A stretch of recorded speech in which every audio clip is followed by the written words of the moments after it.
Hello, this is Jimbo from the YouTube channel Jimbo, South Dakota, and this is the Hog House Chronicles podcast. And I've got some friends sitting right next to me from the South Dakota Air National Guard, Clinton and Burt, and his daughter Deb. And they've got some stories to tell. They've both been in the military. They actually have more generations in the military that they'll tell you about in a few minutes here. So welcome, you guys. Thanks for coming out. Appreciate it. Okay. You're only the second group of South Dakota Air Guard people. We had the Father-Son Fighter Pilot podcast was the first one with the Doings, and now you guys. All right. So, yes, sir. Clinton, why don't you go ahead and tell us whatever you want to about how you were raised, where you grew up, family, whatever you'd like to say. I grew up in Lyon County, Minnesota, and I was on a dairy farm. Mm-hmm. Went to school, Marshall High School, and joined the service at 18 or 17. Take that back. Mm-hmm. Did your parents have to sign for you back then? Yes. So they were all for it? My dad was one, not my mother. Oh, yeah, that's pretty common. That's actually not a bad deal. Yeah. Mothers can be more cautious. Yeah. And I enjoyed the service. What year was that? Do you remember?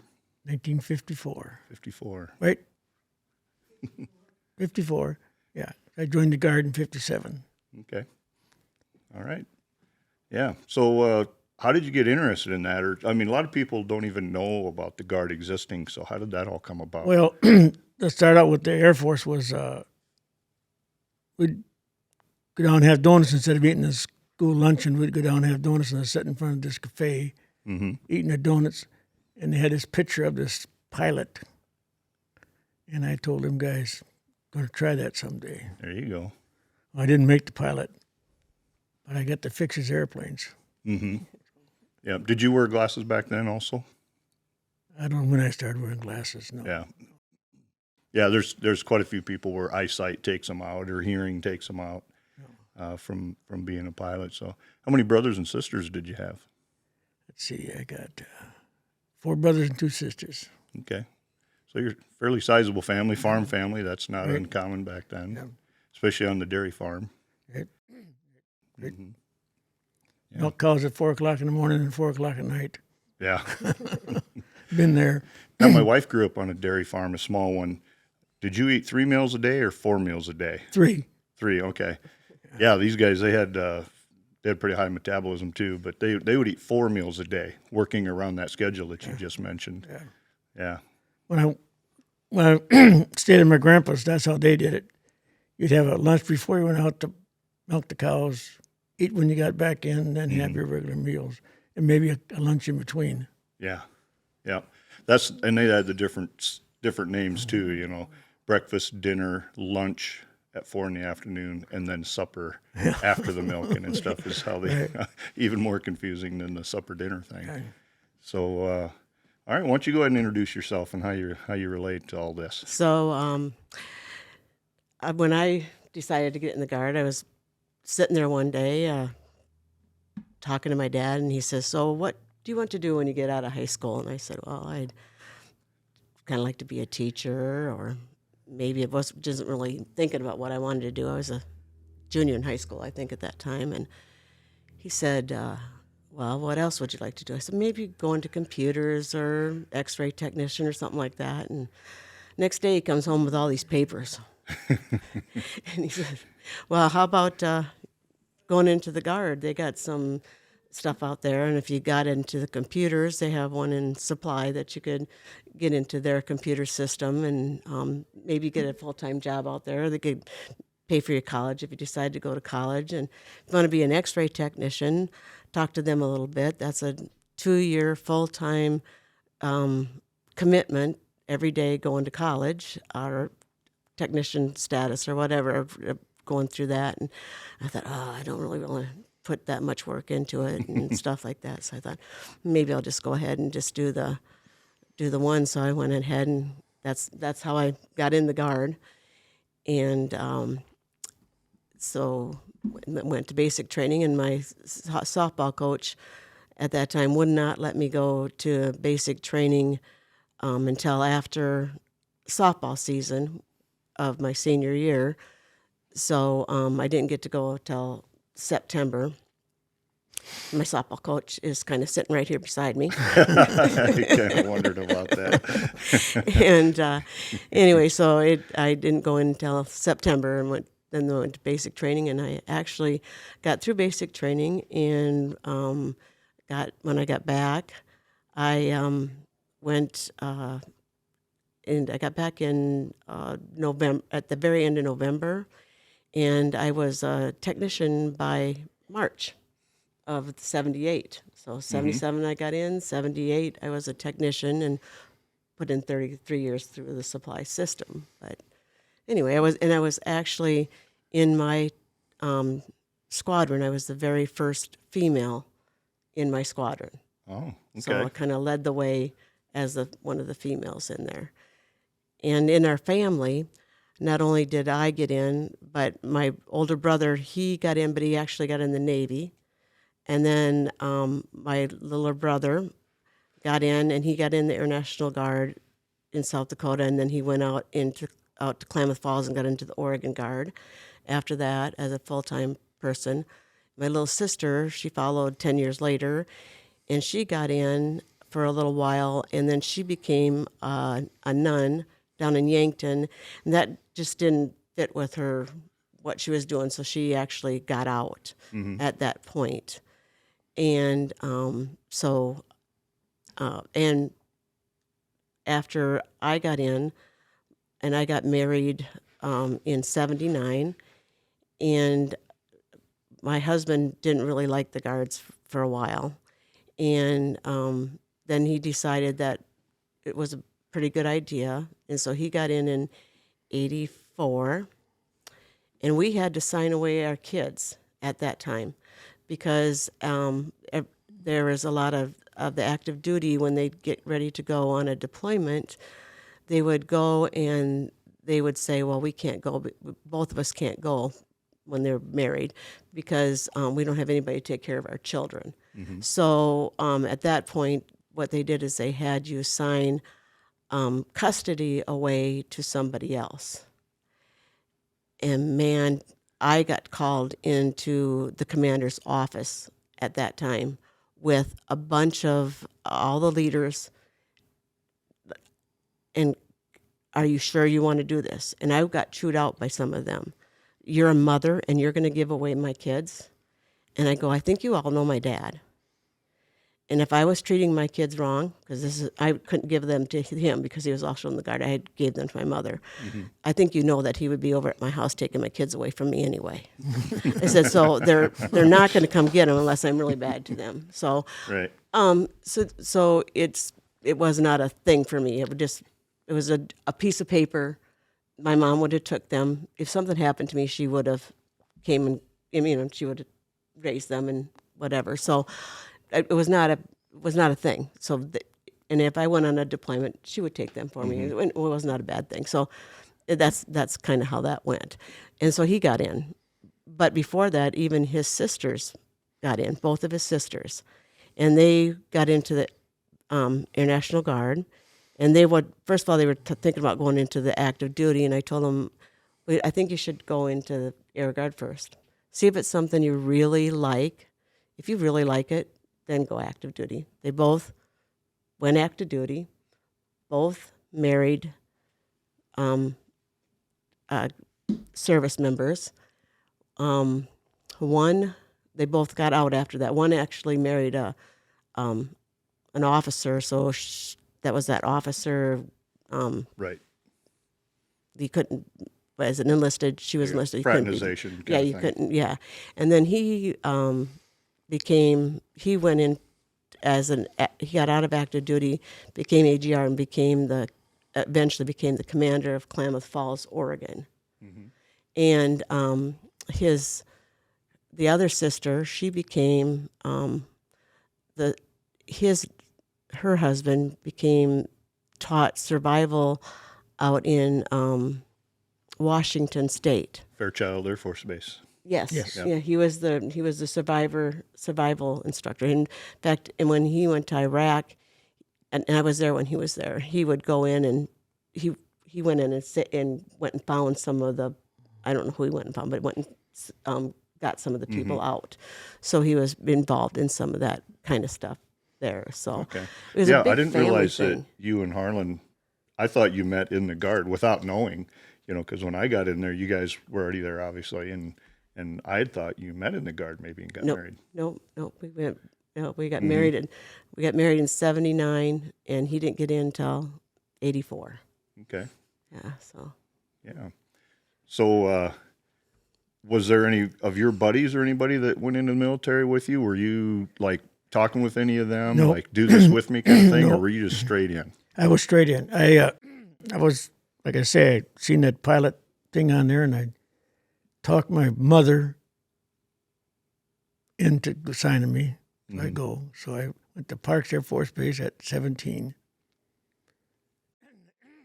And I've landed at, got off the airplane in Parks Air Force Base at, was it San Francisco, and the major coming through my record and says, "Get back on the airplane. You're going back home." Really? Yeah, he says, well, I talked him into letting me stay. So Do you remember what the deal was there? Why? he thought I was too young. Oh, okay. Maybe he hadn't seen that piece of paper that was signed and saw your age or something on the piece of paper. Well, anyway, he I don't think it made any difference, that paper. He thought that was too young to be in the service at 17. So, and that was the day of my 17th birthday. Oh, so you just hit 17 and then you're in. Yeah. 40 years later. So you'll have to tell him how you met Ma. How she wrote you letters while you were in the Air Force. Oh, yeah, didn't not? she wrote letters to me when I was in the Air Force. She's sitting right over Yeah, here. she You was- can't see her on camera. She was from my hometown, or her hometown was, my folks moved there. And they must have given her my address, and she wrote me letters and come back and met her. And, On leave. On your leave, right? You met her on leave. no, I think I got out. I never took a leave where I was. Well, then how'd you get back to Henderson and have Tom if you weren't on leave? You're still on active duty. Yeah, but I had Ma with me. Yeah, I had know. Tom. I know. That's what I mean. So you're still on active duty when you met Mom. Yeah, I met Ma. Yeah. Yeah. Yeah. But she just started writing letters to you before she met you and stuff, and yeah. you just got to. Were you writing back to her, or was she just writing to you? No, I wrote back to her. Yeah. If she could read them. Yeah. Anyway, come home and leave and decide to get married. That's pretty cool. Yeah. Very cool. 40 years ago. Yeah. More than that. 60. Yeah. How about 60-some? 68, Mom? Yeah. Yeah. 68 years ago? You've been married 68 years? You've been married 68 years? 67. 67. Yep, right in there. Yeah. That's So- pretty cool. That's a pretty cool achievement right there. Yeah. Yeah. So after they moved from there, they moved out to Fairbanks, where I was born. So I always got to say, when somebody asked me how old I was, I always got to say, I am so old that I was born in the state that became a state the year I was born. Oh, wow. So Yep. because the last one became a state in 59. 59. 69, yeah. 59. 59, yeah. Yeah. Yeah. Yeah. So, yeah. Yeah, and nowadays, that doesn't seem that long ago to us, but the kids that are coming up now, they seems like figure forever that ago. 50, it's been 50 states forever, but it is not. Yeah, back when I was 18, that sounded like, oh man, you're that old. Yeah. So, Clinton, when you were in the Guard, it was a ways before I was there, and Cold War was going on and all that stuff. Did you guys travel overseas very much in your, say, your first half of your career in the Guard? Just Panama. Panama was going, and Yeah, that's all. In the Guard, yeah. Right. Yeah. yeah, because there's some of the wars where certain Guard units would go in, and I remember the first time that I got in, they had a trip to, it wasn't England, but it was over there somewhere. And, no, it wasn't Belgium. But anyway, my commander wouldn't let me go. but I was but I was only there maybe 1 or 2 years, and being I was a female, he wouldn't let me go. But it was over. You went then. Yeah, that was Norway. Yeah. Norway. Yeah, okay. Yeah. So they went to some trips. Yeah. Yeah. Yeah, and then there was a time where we would go to St. Troy in Belgium. That was like our back then our checkered flag base. base. Yeah. Did you hear that term's come back now? If I was talking to my I was talking to my son that's my grandson that's in, and asked him if he's heard of it. Yeah, I was telling him about the checkered flag back for us. Yeah. Yeah.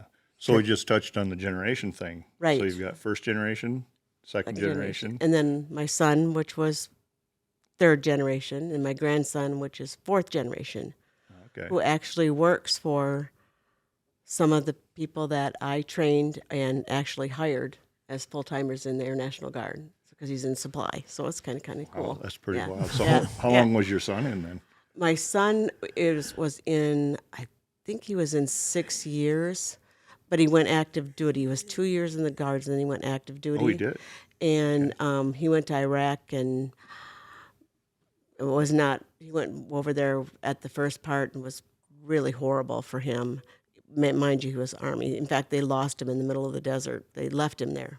Oh, geez. With him, his tank, or his, they don't call it a tank anymore, but and his one other person, and because there's supposed to be another vehicles coming, and they didn't come. And some security police came and took him back to a different base, and otherwise he was in the middle of Iraq for a while, and his commanding officer didn't even know where he was for a while. Man. How long was he out there by himself? Do you know? He was out there.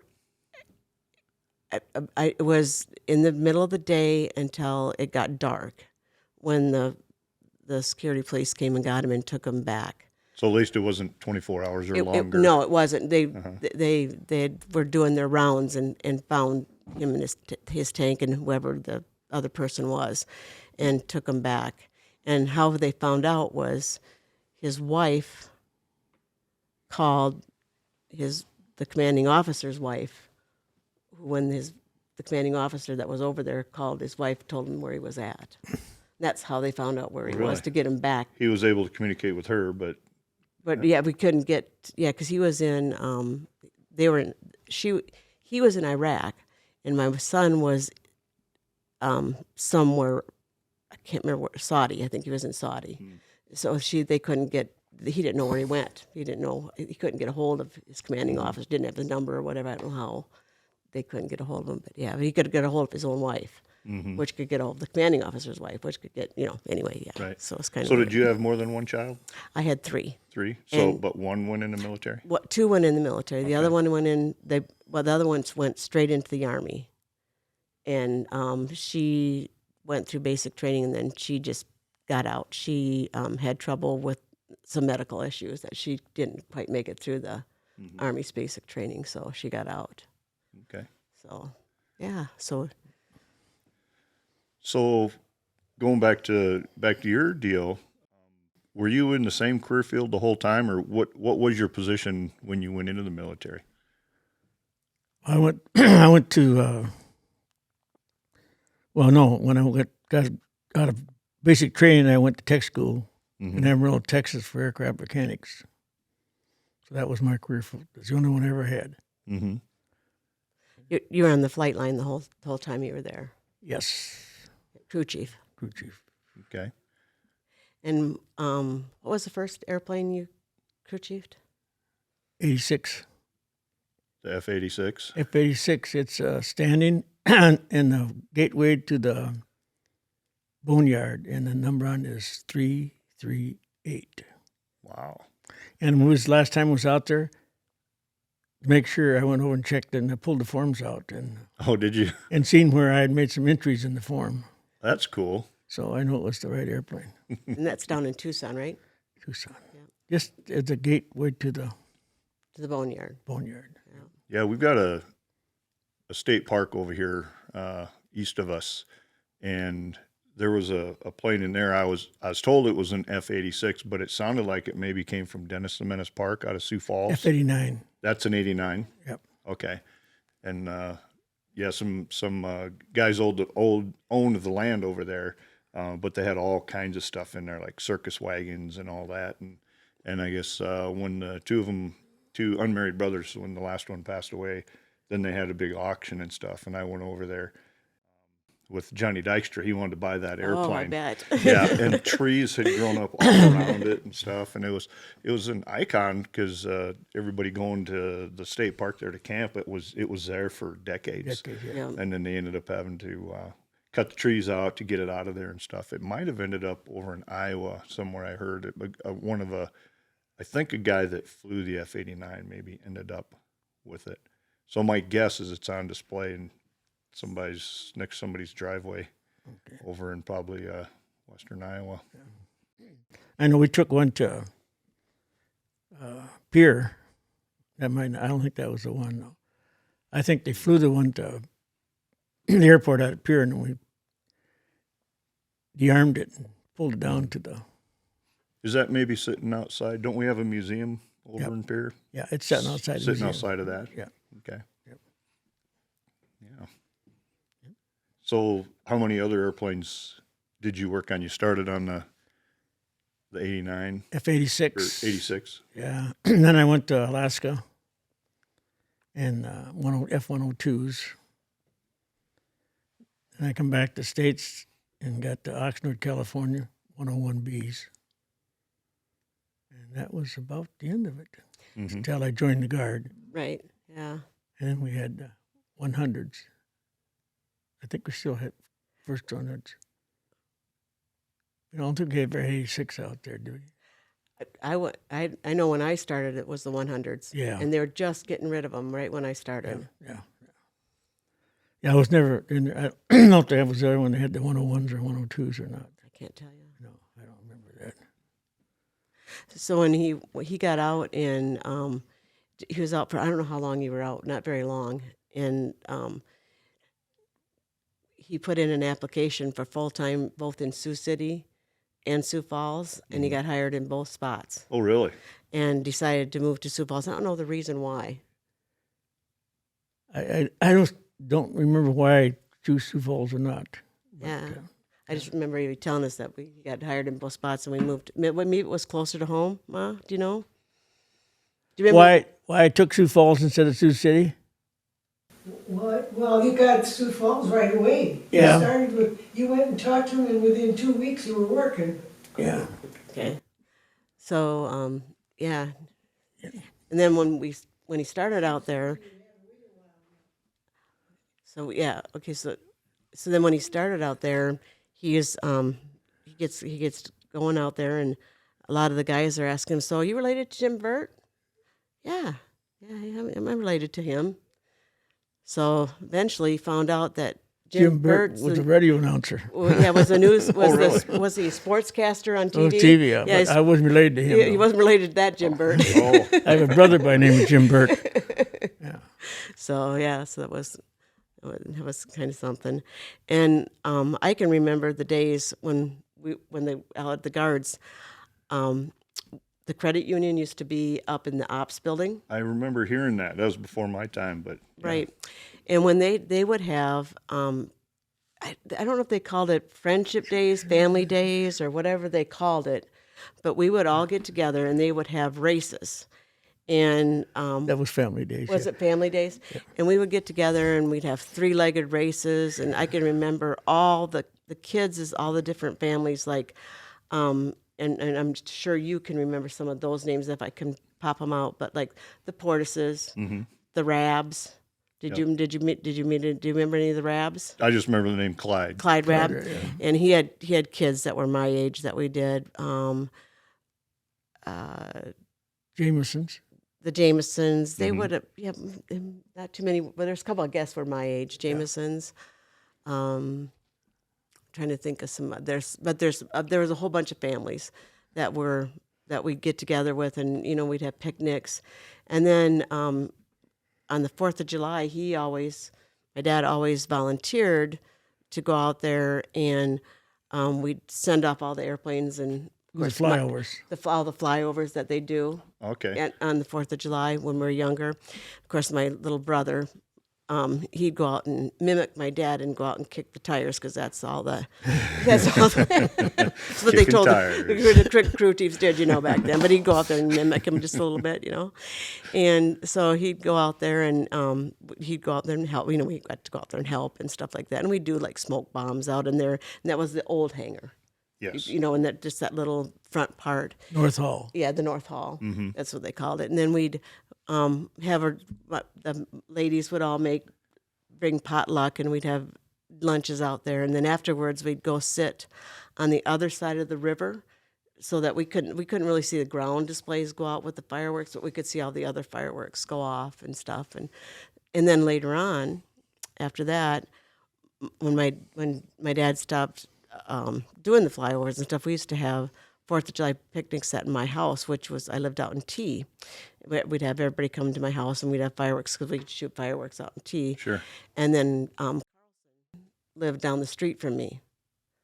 So Dad would ask, and they would fly over my house, and they would get pretty low because they'd go, they'd just room right over my house. So I'd get the flyover on the 4th of July for the years that I had the 4th of July picnic out there.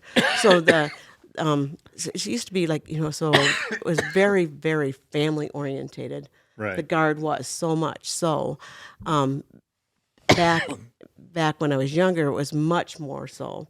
And when they started having Family Day at the Guard, what they started having was bring your kids to work with you, but you're still going to work. Sure.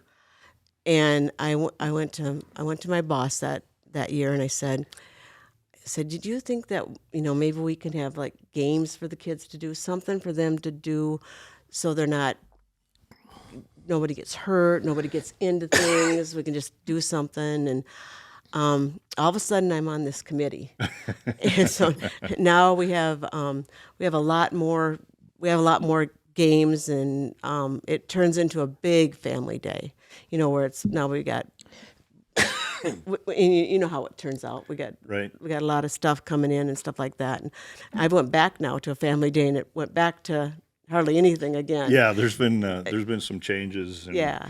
I remember. Yeah, so you were instrumental in getting that a lot bigger than what it was, and it was already big. I showed up part-time fall of '89, Right. and then full-time November '92. And I remember talking with you and the committee, and I brought horses there, I don't know, at least 3 times, something like that. And there one year, actually the oldest horse that we have out here that I said we're going to have to put him down this year, him as a colt and his ma we had there. And so the kids could pet the colt and all that kind of stuff on Family Day. That's one of my big memories of that. But yeah, Right. You were instrumental in making that thing big. Right, because I was big in Girl Scouts and T, and we had all these carnival games. So I would have the softball team, because I played on the softball team. A lot of the Guard had a softball team, and we would go different places, and we had a lot of support from different people that would help us out with fundraisers and stuff like that. So I would say, well, let's give back. Let's like do the face painting and run some of the different stuff. So that's what we would do. We would give back, and our softball team would do a lot of that, run those games and stuff. And then it grew so that we didn't have to do so much of that. But yeah, we had like little trains going around. It was kind of fun that we had a lot of that stuff. Yeah, you mentioned softball. When I was down in Sioux City, and I was only there for 18 months as a part-timer, they talked about the camaraderie that Sioux Falls had, and that on Sunday afternoons at guard drill, you guys would play softball. Yep. We did. Did you play also? Or? Yep. Yeah. And like I said, I came up fall of '89, and it seemed like maybe I don't know if it was even still going on at that time or if it was just ending. It kind of fizzled out because all of a sudden it pilots- became a training issue. The pilots we'd start out was a flight line against the pilots. And pretty soon they had so much going on in the afternoon and stuff they couldn't do it. So. Yeah, because the more as the airplanes upgraded and their missions upgraded, and then their briefings and debriefings upgraded, their debriefings ended up getting to where they were there for a couple hours after we left. So I suppose that was part of the kind deal. of, But they used to, we used to play the pilots. And training just became just a more of an issue. So they started using Sunday afternoons a lot for more training stuff that Instead of softball. instead of softball. Yeah. It's like, Go okay, we're figure. gonna do it, right, yeah. What were they thinking? Right. But yeah, we had a lot of more camaraderie back in the day where we could do more stuff. And then like the credit union moved off base and got more of it had a different vibe to it than it did before. It didn't become as much of a family thing as it did more of a professional thing. Because the credit union was gone out of the ops building when I showed up. Right. They weren't there anymore. So Right. communications was still in there. Yep. I believe. Old Snyder was in there. Yep. Remember him? Yep. Yeah, Him and Roger Simonic and those guys. A lot of fun-loving guys in that section. right. There was a lot of fun-loving guys in a lot of sections. Right. Yes. Yeah. So I can remember another thing when I was younger. My dad was also. You're gonna have to help me, Dad, with the term. When you were on the government's plane, when you would go out and you'd take the governor out to Washington D.C. I was a flight engineer. Okay, he was a flight engineer. Okay. And one day, I'm sure my mom helped me, but I made cookies and sent him out with my dad. And he came back, and was the governor's wife. Yep. She didn't get time to get me a gift while she was out there, a souvenir. So she sent $2 bill or something. She sent back with my dad to give me for helping make cookies for them to enjoy on the trip on the governor's plane. That's cool. Yeah. It wasn't really the governor's airplane. It was a 54 we used to have. And that We always called it the we governor's always plane. called it the governor's airplane. Oh, okay. Yeah, and it was a 131 when I got in. Well, yeah, it was a 54 when I was there. Yeah, 'Cause that was when I got in. I was still in civilian clothes, and I remember my dad thought I needed before I went to basic training and got on an airplane. Needed to had an airplane ride before I went down there, and they were going to Volk Field. So I was going to ride on the governor's plane, and it was the 131. So we went out there, and so I get on this airplane, my first airplane ride, so I can get used to an airplane. First ever Before I can get out there. And so I ride out there, and then we had the 100s back then, and they almost had me on a flight for the 100s, and Dean Axtell says, she doesn't have a uniform. Oh. Yeah, can't put her on the can't. We're not going to let her get on the airplane. But anyway, so I get back out and I go to get on the airplane, and I went with. When I went to basic training, with Cab Benson's daughter, and I don't know if you would know him. I wouldn't remember the name if you didn't say it, but that name does sound And familiar. his sons were out there. Oh, and I can't remember my sons were full time in the engine shop. He had a son out there, full time out there when you were out there. I can't tell you what his name is. Can't remember. But anyway, I went with his daughter. Marilee Rollinger was his daughter. Okay. She was out in ops for a while, but she was guardsman, and maybe she wasn't out there when you were there. No. Okay. So anyway, so I went to basic training with her. I can't remember where I was going with the story. But anyway, so I get on the airplane, and there was no leather seats. There was no table that I could sit and play cards on. that airplane, that one, they didn't get me ready to ride the airplane down there. Yeah, no. What was it? A 97, wasn't it? Or was it 130? 131. 130. What was it? 130. 130. 131 had seats in it. Oh, 130. Okay, so I got them confused. So it was 130. All right. Got them confused. Yeah, no fancy stuff in a 130. Okay, so it was a 130. You got some web seats. Okay, on the so it was side a in the middle. 131 then. 131 had seats, but that had all passenger seats. Oh, it was 130. 130 was just Yes. wide open. Yeah, 130 is wide open, just a cargo plane, 4-engine propeller plane. Right. So 131, isn't that the one where what we took out there, which had the tables and stuff in it? Maybe it was a different airplane. Anyway, it had tables in it and Sure. and we had yeah. I don't remember all that. You don't remember? Okay. Yeah. But anyway, we went there, and it was a different ride when I got to go on the other one. But anyway, Yeah. Speaking of time, how many years did you have in the military then, Clinton? 40? 40. How about you, Deb? 33. 33. 54 from 94. 54 to 94. I got out when I was 50. What year was that? 2010. Not that we can calculate I know, your right? age or whatever. 2010. 2010. Okay. Yeah. Yeah, because I know I worked. You were there for a lot of my career, but so 10 years later, I went out in 2020. So I had to be out there 20 years or 10 years without you. Yeah. I don't know how I did it. Yeah, right. But you're an icon in LRS, call it, or supply over there. I mean, you did a lot of different things. How many different positions did you hold in that section? I always tell everybody I had just about every one. That's what I thought. Yeah, when I started out there,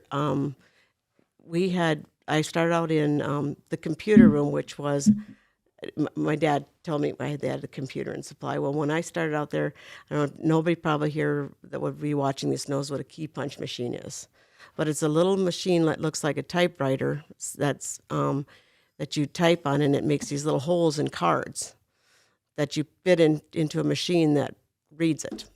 That was my computer. Early computer. Yeah.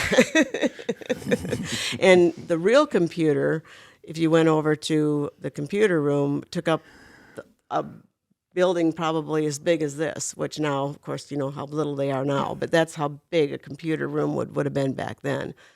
But anyway, so that was my computer. And then I went into everything from document control, inventory, doing guns, doing weapons, doing real computers, and managing, supervising supervisors. I did just a little bit of everything. And when I started, like I said, I was like the first female. And a lot of times I would get roped into doing these different things. Like even my dad, I'd go out and I'd come home and I'd get a haircut.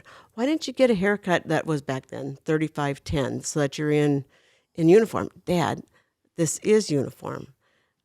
No, you can't have it doing this or whatever. And I'm going, Dad, yes, I can. Men can't touch the collars. Women can't go under the collar. There's difference. Well, then I'd end up and I'd have to give a class to all the guys supervise all the supervisors and tell them what the women could wear for the uniforms. And what was Kay's? Langan. Kay Langan. So I'm give this class, and I tell them, and so with your skirt, with your blue skirt, you can wear boots.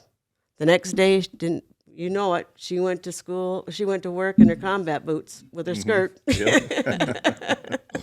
So, but yeah, so, and how they could wear their hair or whatever. And if somebody was out of uniform in my section, they'd make me go tell them. Right. Their supervisor wouldn't. I'd have to go, you can't be wearing this or you can't be doing that. So it was yeah, so things were a little different on how things went. You're probably aware, but you know that they can have just straight up ponytail now? I know. Yep. Well, they can't they wear it? They can wear it loose. Yeah, I'm not sure about that. Yeah. I know the ponytail thing for sure. I'm sure some sections you can't wear it loose, but some sections you can. Yeah. But, yeah. I just remember being with a bunch of ladies in Iraq, and they would just pull their hair back so tight and, overly so. I mean, they'd end up with headaches and things of that nature, and I think there was a lot of that type of information going around to try to finally make the change a little bit, and we in the military can be afraid of change, but then Right. also the only thing constant is change, and we deal with that as well. But just the females being able to loosen their hair a little bit and have a ponytail, I thought that was a good change. Yeah, it is. It is, yeah. And just it's like when I went to grew my hair long now, and when I went to do the gal asked me, so now, do you want to be able to put it up and be able to put it in a ponytail? No. When I grew out hair long before I had to wear up in a ponytail, no, I don't want to do that anymore. Mm-hmm. And my hair is very fine, and I could put it up and when I put it up and I could put it underneath, and I'd go to work and everybody'd think I cut my hair because Right. you couldn't tell that, and they'd ask me, because this would be kind of loose. And then when I let it out, my hair would just go whoosh, just like, where did all that hair come from? But yeah, it's yeah, and yeah, I'd end up braiding a lot of people's hairs to Right. to try to keep it, because if it came loose, even if it was wet, it was you were out of uniform, so it's kind of Right. different. Yeah. Right. So was there any special sense of pride when you were wearing the uniform or anything, or do you have any stories that you'd like to let us know, whether it was active duty or guard thing? Just what are some of the memories that you have, anytime within your career? Oh, I don't know. You're just that straight laced, get the job done. Well, tell them how the Just Do It came about. a what? Just Do it. Oh, well, okay. We were down in Sioux City, working the guard down there, and I'm not going to mention the guy's name. Yeah, that's fine. He, always this argument, about going out and doing working and stuff like that. So finally I says, now, I wrote on the board with not too good a language, just do it. Mm-hmm. So I come out in the air about an hour later. All the airplanes had written on the nose door, just do it. Because were you getting some flack from some guys and they just weren't going fast enough for you, just getting out there and doing their thing? Well, it was we were with Sioux City, Mm-hmm. and and it was getting hard to get them guys to go out and go to work at 8 o'clock in the morning Right. for 11 o'clock takeoff. But after that one incident, writing it on the board, I never had a problem after that. Sure. I think they finally got the hint. Mm-hmm. What was one of your favorite sections to work at? Now, were you in the traffic management office at any time or not, or were they kind of a separate entity? They were separate. Yeah, they were separate in there. So I worked. Yeah, like everything that I did was like it's just throughout in supply, and I would say my very last years were probably the funnest.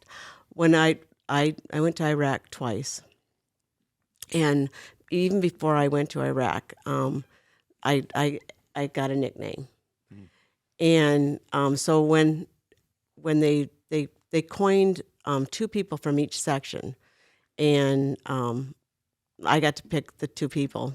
Little did I know that my name was also picked, because I didn't pick my own name, of course. Right. But so I got this coin, and they either put your name on it or your nickname. So I get this coin that has my nickname on it, and my nickname was Mom. So I went out of there as when I was younger, I was kind of a mentor to the younger girls coming in, and I went out as Mom. So it was kind of, to me, that was just it is endearing, kind of more like a mentor, more like a, they all was a nice nickname. It was kind of special to me, that I had that one. So that was kind of cool. Did the number of personnel increase as the years went on when you were in LRS? No, they decreased. Yeah, Okay. we started out with a lot more people, and it started out. We switched our name of our squadron switched a little bit, and we lost different sections also. We had different sections in there, like contracting used to be underneath us. I wondered about that. And accounting and finance used to be underneath us. And then those went away. I'm trying to that when we were called the Resource Management Squadron Okay. back then. And then they kind of went away. And then although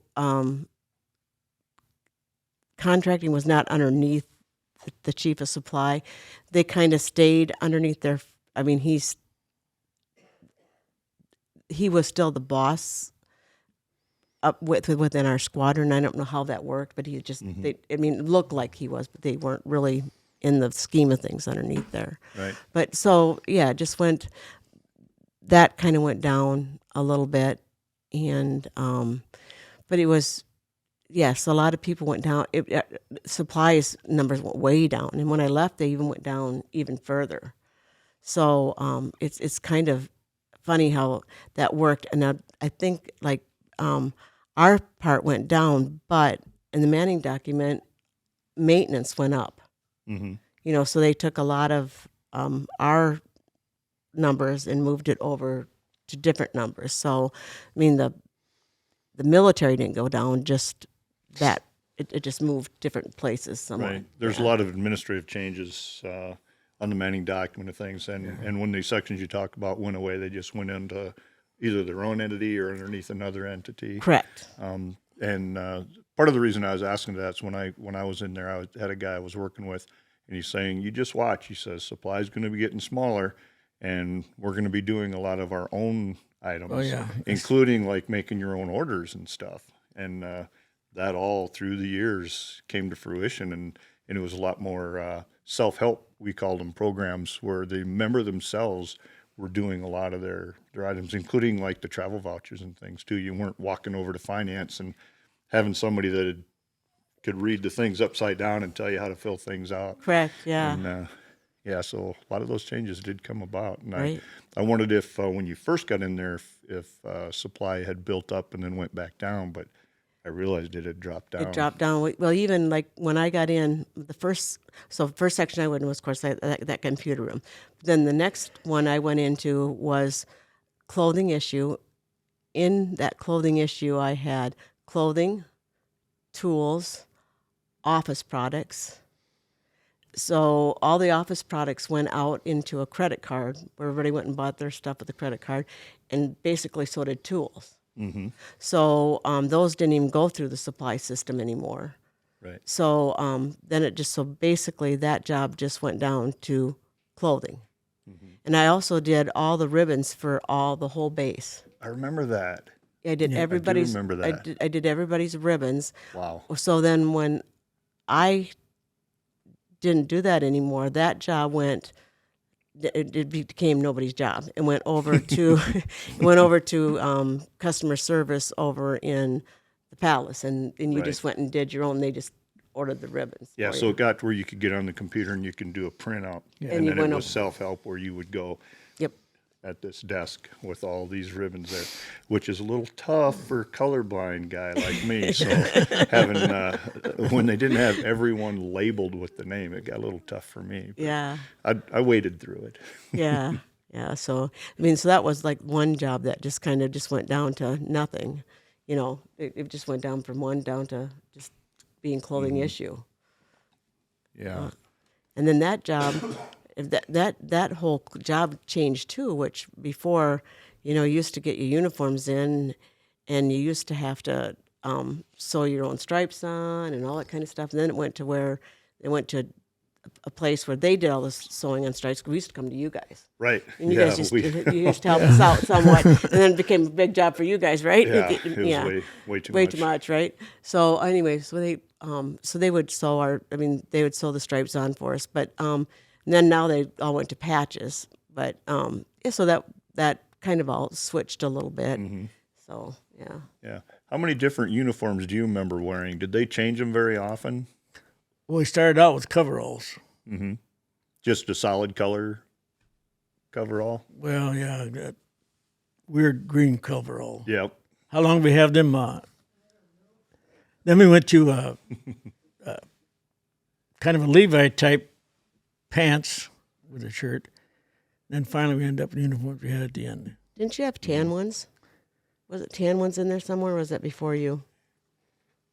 I don't remember tan ones. We never had tan ones. Okay, I seen pictures of tan ones, so it must have been either that might have been the. Khaki ones, you had the Loden green color.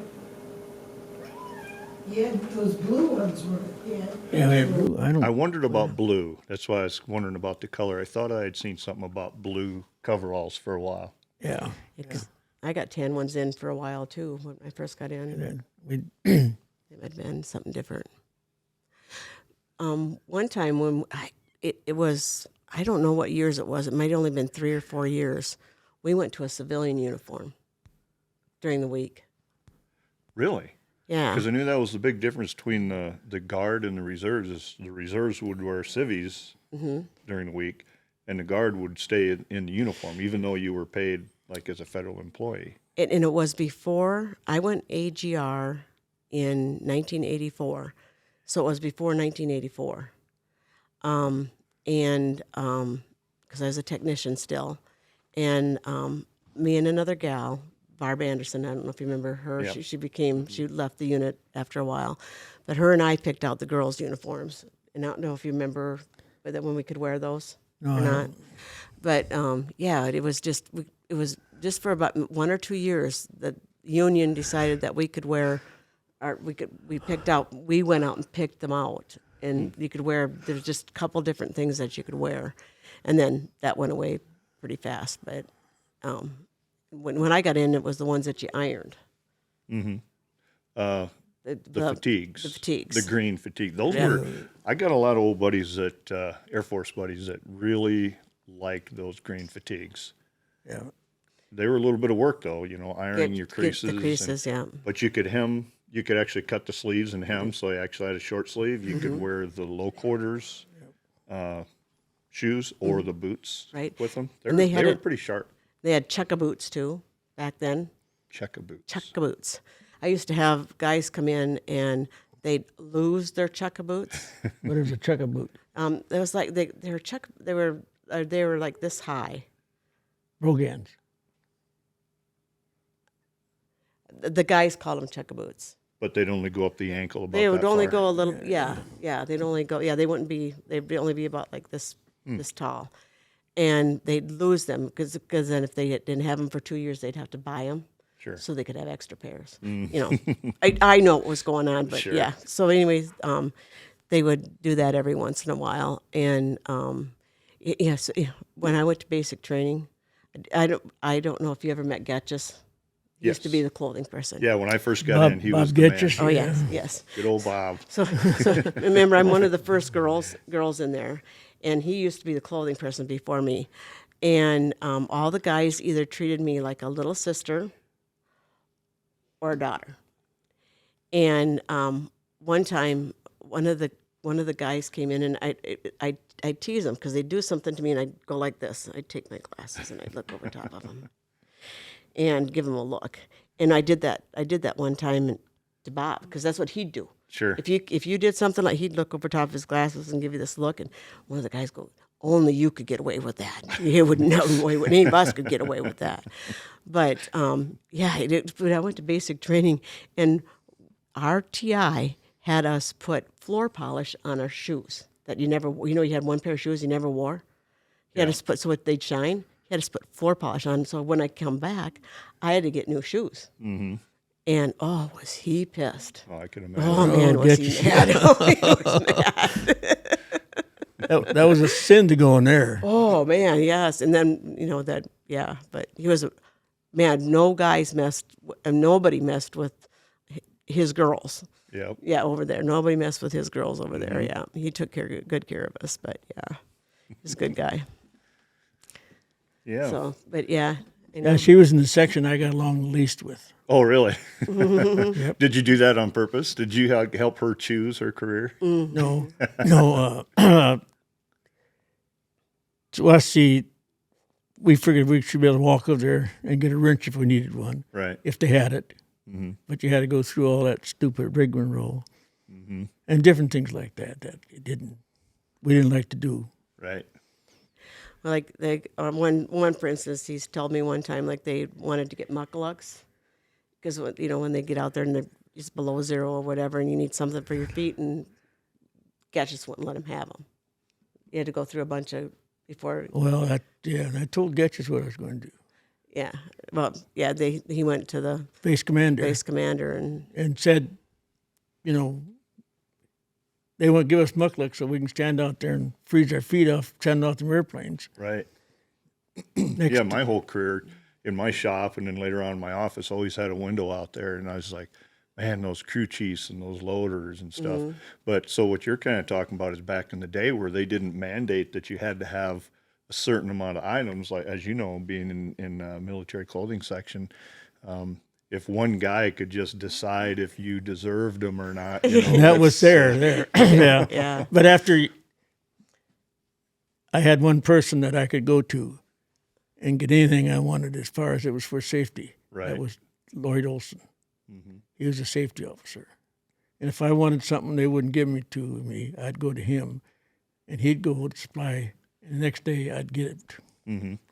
So were you able to get it set up to where, you got the cold weather gear, muckluck, so then when you had a new guy come in, it became standard where they would get issued everything? Yeah, they went to supply and got their issue. Yeah.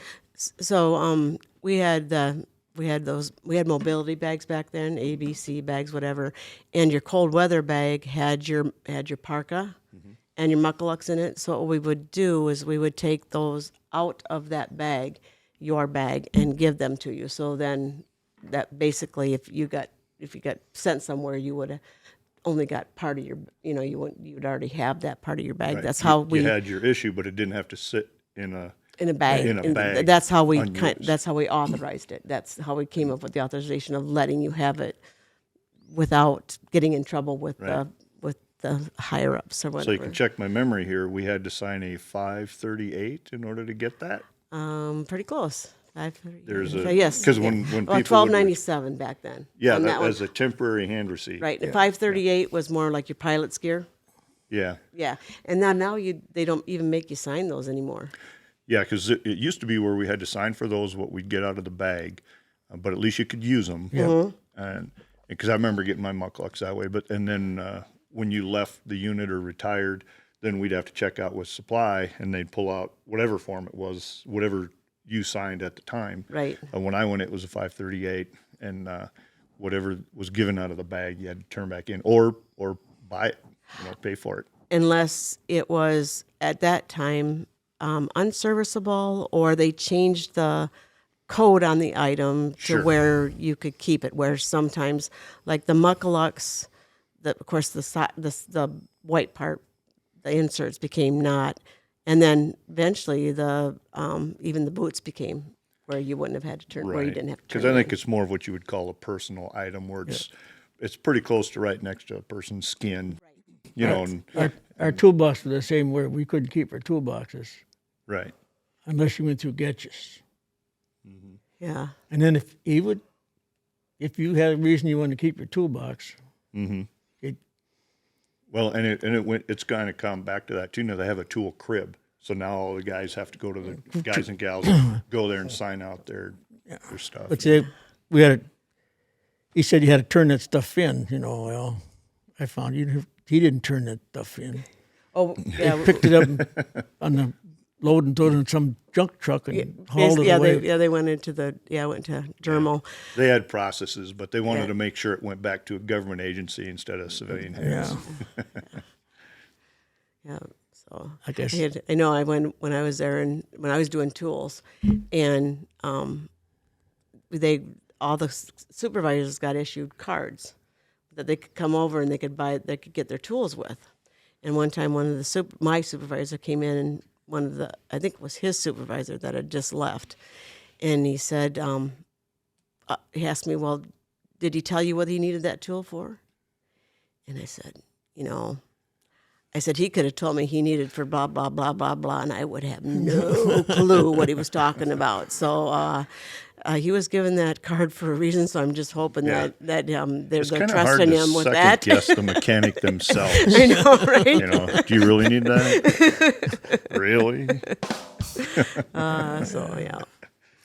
But So, do you have anything from going down to Panama that you want to pass on? What was the housing like? I mean, did they have really nice dorms for you guys when you did that? Because that went on for quite a few years, didn't it? Or even a decade or more? Depends on what you call nice. That's just it. I had nice places down there. Mm-hmm. Yeah, they were like open air barracks with bunks in it. Sure. You didn't have no private room or anything. Mm-hmm. Right. Yeah, that's kind of what I expected. Yeah. Like when we went over to Belgium, I was in on that last trip to Belgium during the checkered flag stuff. And yeah, it was a big, huge open bay, open showers, the whole bit. But then, like maybe officers and then maybe maybe the highest supervisors maybe have. Well, I said last time I went to Panama, I got a room. You did, yeah.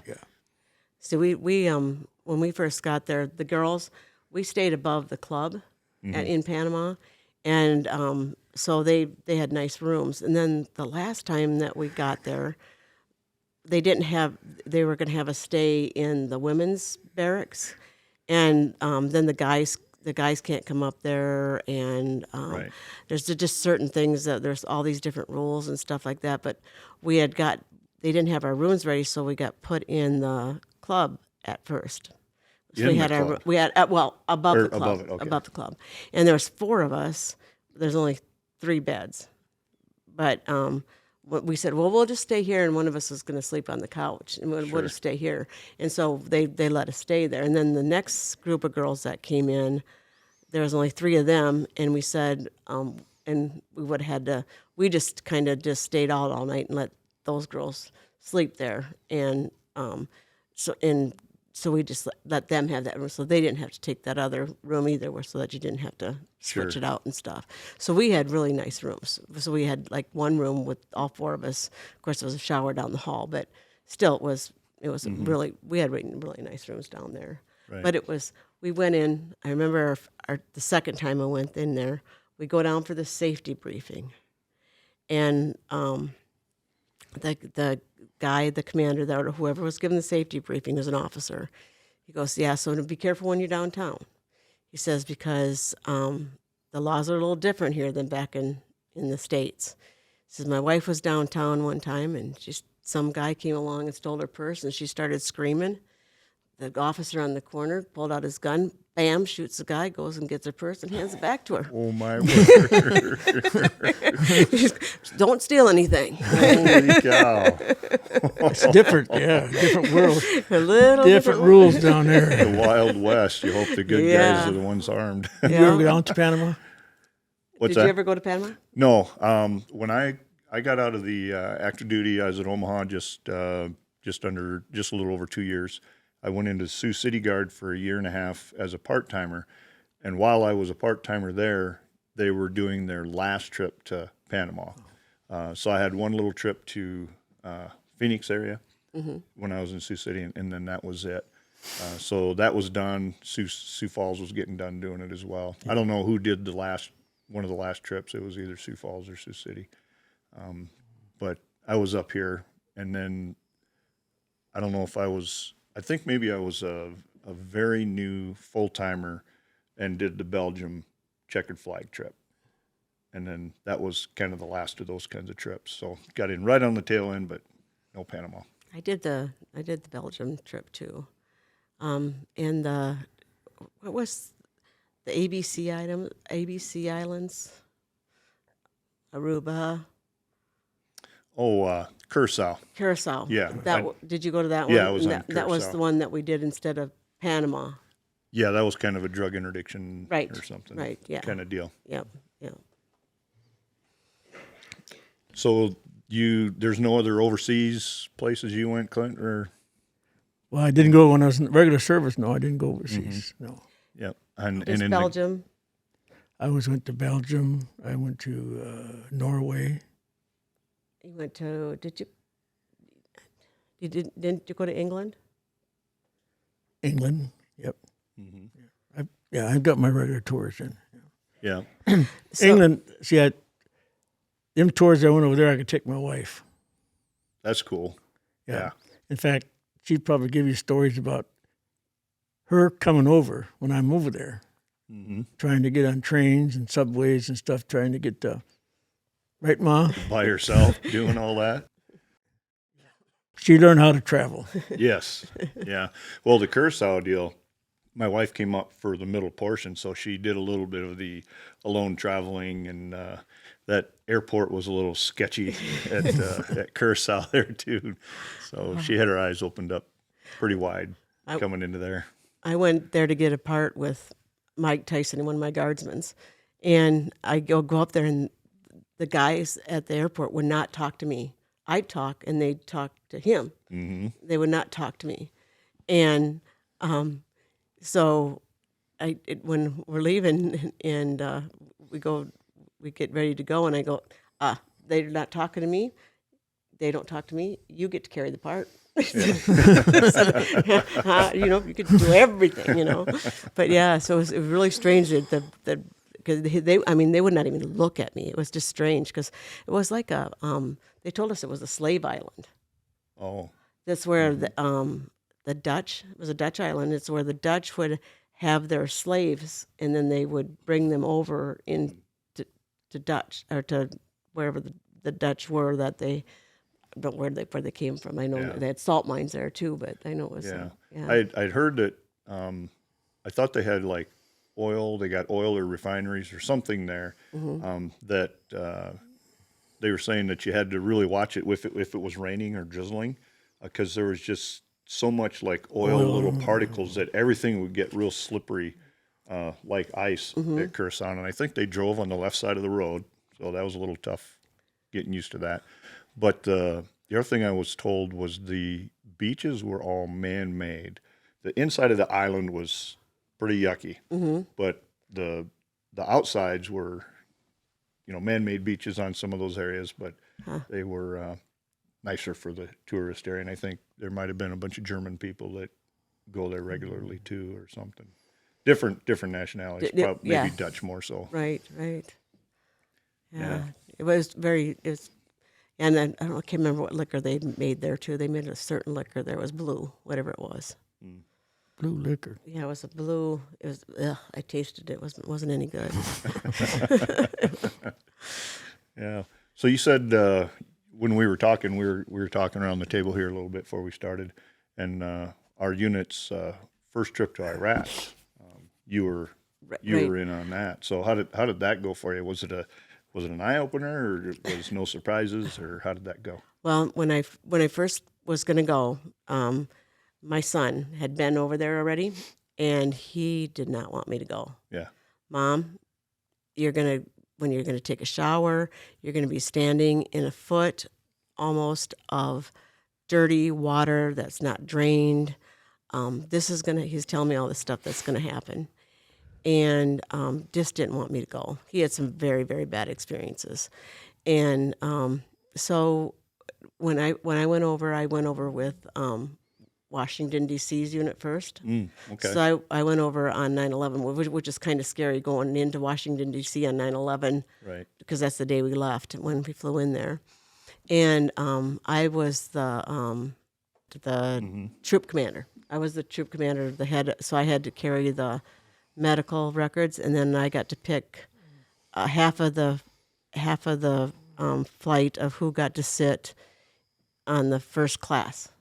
Who got to sit. So I just kind of went by rank. But anyway, and I asked two of my guys that were from supply if they'd carry the medical records, so they got to sit in first class too. But anyway, so I got to do that, and then I just kind of became the people that were with me kind of had me in charge of, if they had any problems while we were there during those first 45 days before our unit got there. If anybody had a problem, they kind of just came to me. So anyway, so I just kind of was in charge of them during that a little bit. So it was a very neat experience. I thought it was the only thing that was different for me was it was so dark over there. Because we were on the flight line and there's no lights. Everything was dark. Everything, was just black. And the stars everything just seemed closer. And that was a little strange. I really wasn't scared or anything like that because we didn't go outside the wire. No, we didn't go outside the wire. No, and I remember. Do you remember when you first got there? When you went to eat, and they had the nationals, I think is what they called them, that were there when you went there, and they were colored, and they were so dark that all you could see were their eyes. That's all you could see. You couldn't. That's how black it was there. All you could see was their eyes. It was just, there was no ambient light outside at all. No, there was nothing. Starlight at most, moonlight. Right. And it was just like you just didn't know what to think because you just, you're kind of not used to that at all. And so you went in to eat and stuff. And then, but when we flew in there, they didn't have our rooms when we flew into Qatar. Is that how you pronounce it, right? Qatar. When we flew into there, they didn't have our tent ready for us to get into yet. And so they had us all go to lunch. Well, remember, I'm in charge of these 70 people. Well, everybody goes to lunch, and all our bags and everybody's personal items and all that kind of stuff are sitting outside of this thing. And so I'm like, well, I'm not leaving here. Right. Somebody's got to guard it. So I'm staying there. So I'm sitting out in this 120-degree weather while everybody else went to eat. There's no shade. Well, everybody else goes out to eat, and they come back. And when they came back, I went in and took a shower. Well, I walk into the shower.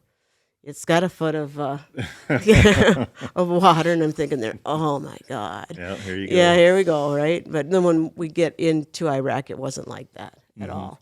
But when we flew in, we had one gal that was that we had to drop off in Baghdad, and we had to do a combat landing. Oh, yeah. So we go down, and it was like take almost all the air out of you when you go down, and in back and forth when you're going down to the landing, and then the same thing when you're going up. And I felt so sorry for this lady because we landed pitch black, opened up the back end, shoved her out, shut the back up, and back up out we went. Right. And just all by herself, just gone we are again. It's just I feel like, oh boy, that must be kind of a little bit. Yeah. I mean, Hopefully at least somebody was scheduled to receive her I'm there. pretty sure that I think there was a truck. We can't see, but I'm pretty sure there's probably a truck out there. But Sure. And then at least we're all family. We're all from the same unit. We all know everybody and everything. And so we go out there. So we have all these different people that when they're going over there now. Even now, our units don't go over there with a lot of people. Some it's 1 and 2 people that are going over. Yeah. Nowadays, they don't go as a whole unit too much anymore. Yeah, there's a lot more deployments. I can't remember if it was called the ECS. I don't remember the acronym.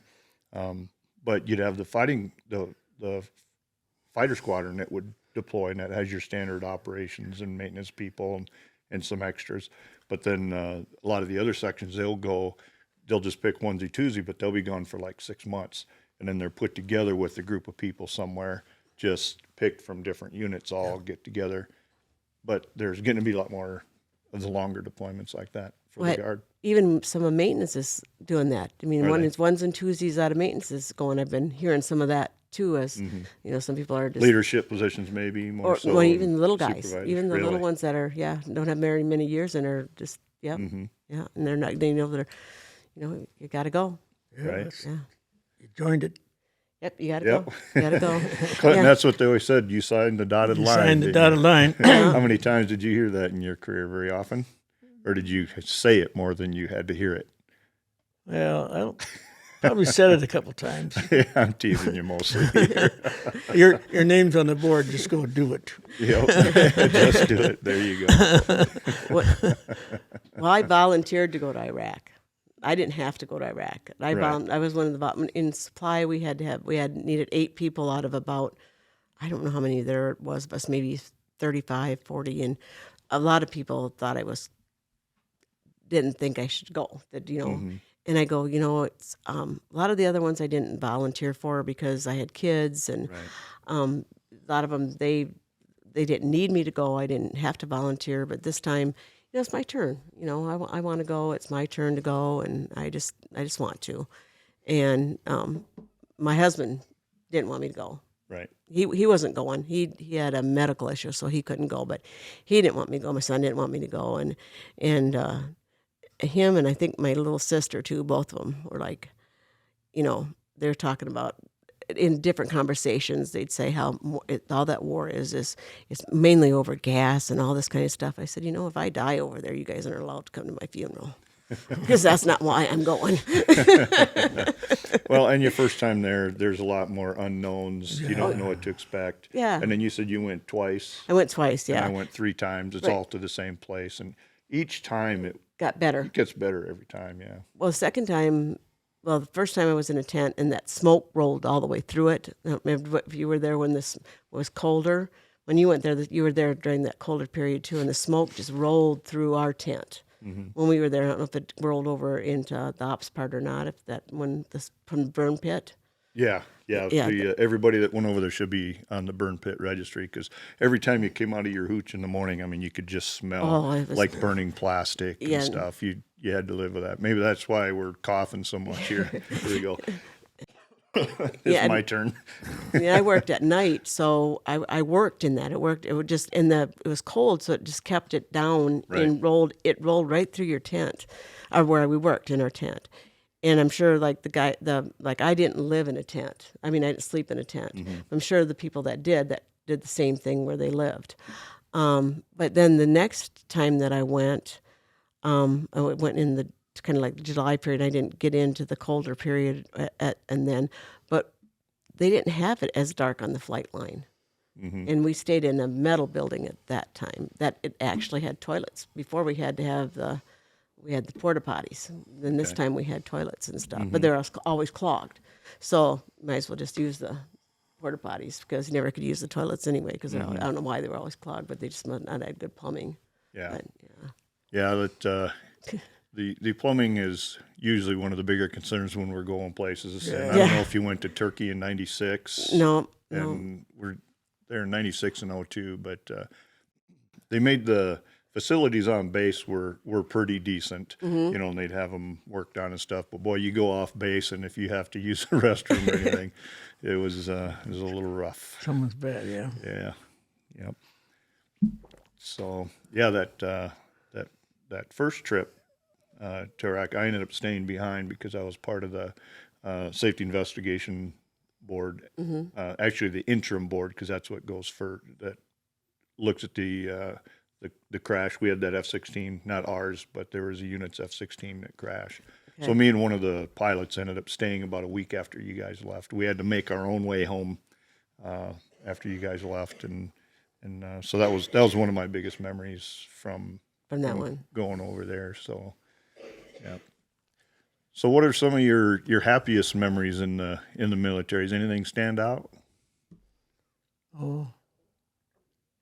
Or what did you have any certain struggles or anything that really tested you, or was it just pretty much status quo, get there, do your job?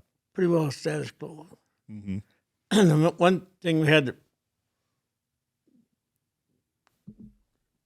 got a female in our unit in the flight line. And the first one we got was terrible. I finally went and seen the commander and had her taken out. I mean, she would wear short skirts and sit up on the desk like this in front of everybody. And yeah, not good. I can't even remember her name. Not good for a military no, situation. No, not for men. When you got all of everybody else in the building's man, and she's the only woman. Then we got what's her name, and she was a little bit tougher. No, my career was pretty good.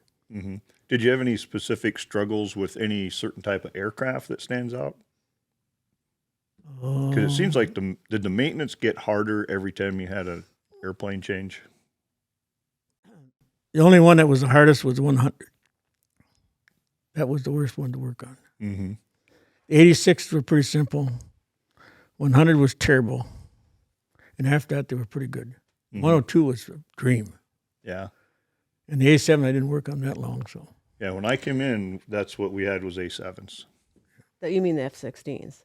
A7s you started in 77 and you worked on them until you left. Yeah. Yep. F-16s. F-16s you would have. Yeah, because the 16s were coming in like 91-ish, I think, right in there. Just about the time I was ready to leave. Right. Yeah. I forgot about the A7. Right. Yeah. That was the old lead. There was nothing to that airplane. I mean, that was a pretty easy airplane to crew.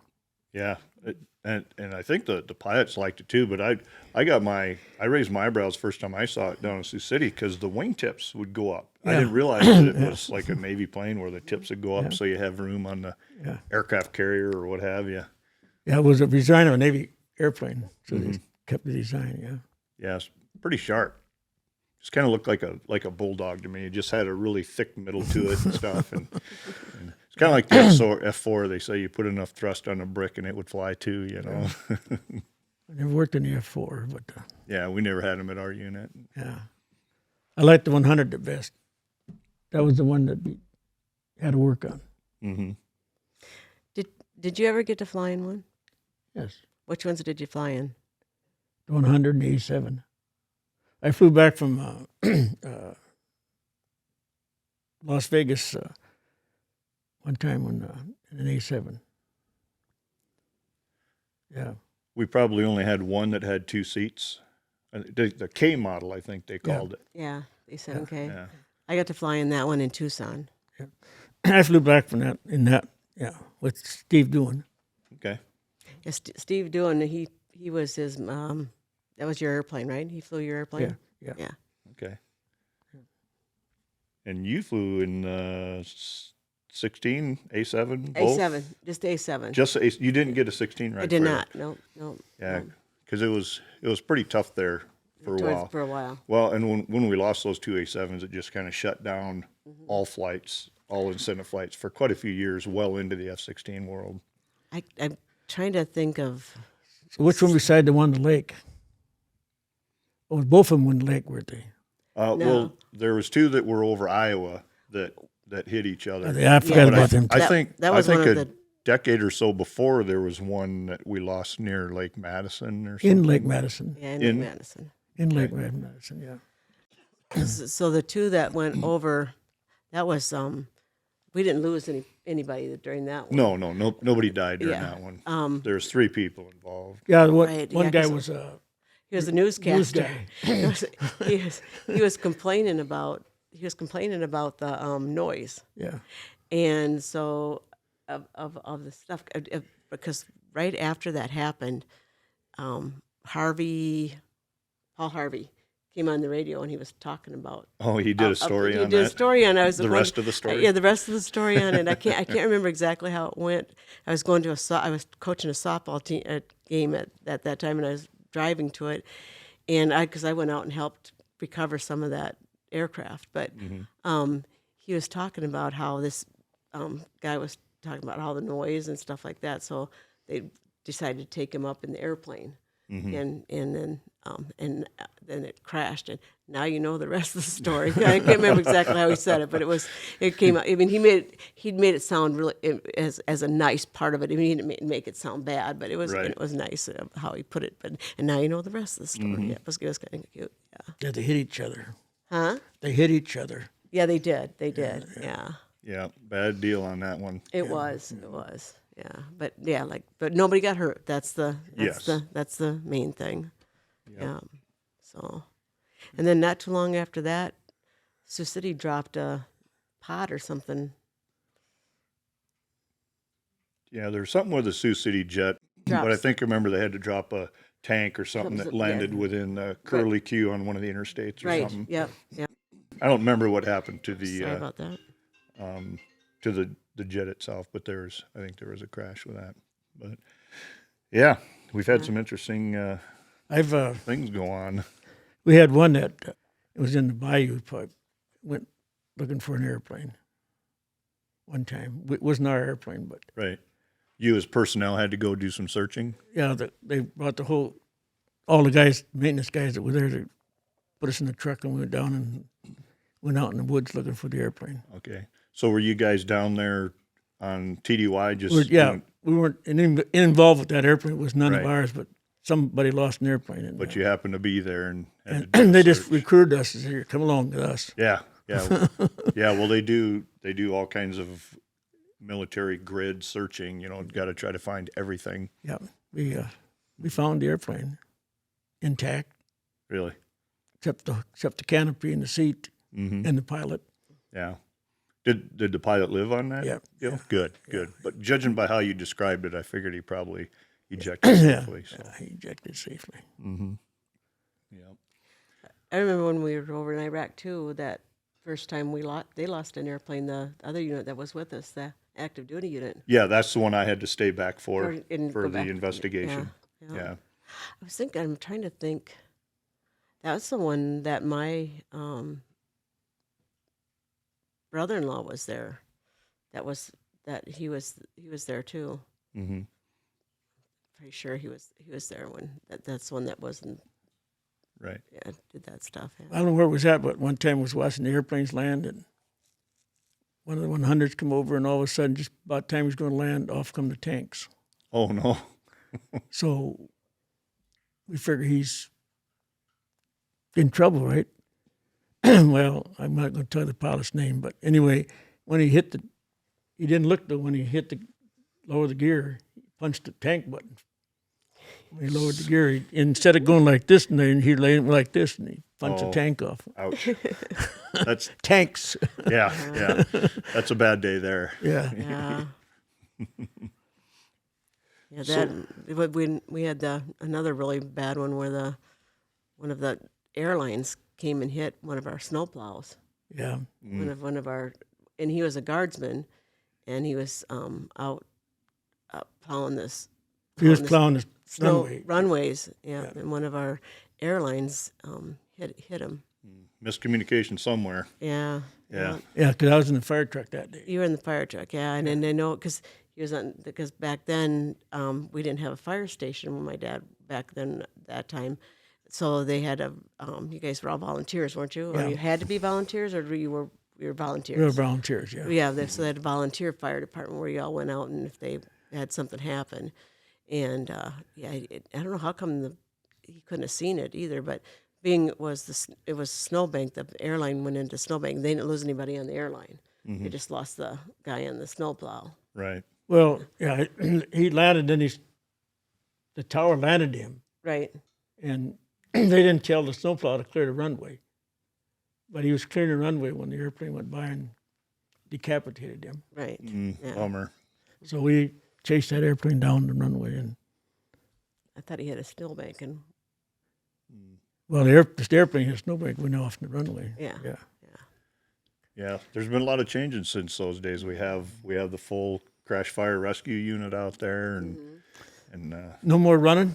I think they still have the running and that program's changed an awful lot too, hasn't it? yeah, and even while we were in it, changed a ton, and now it's you kind of see history repeat itself. But you know how we've gone out and done our PT run. There's always seems to be somebody like, hey, this is my last one. You know, they're Right. getting ready to retire.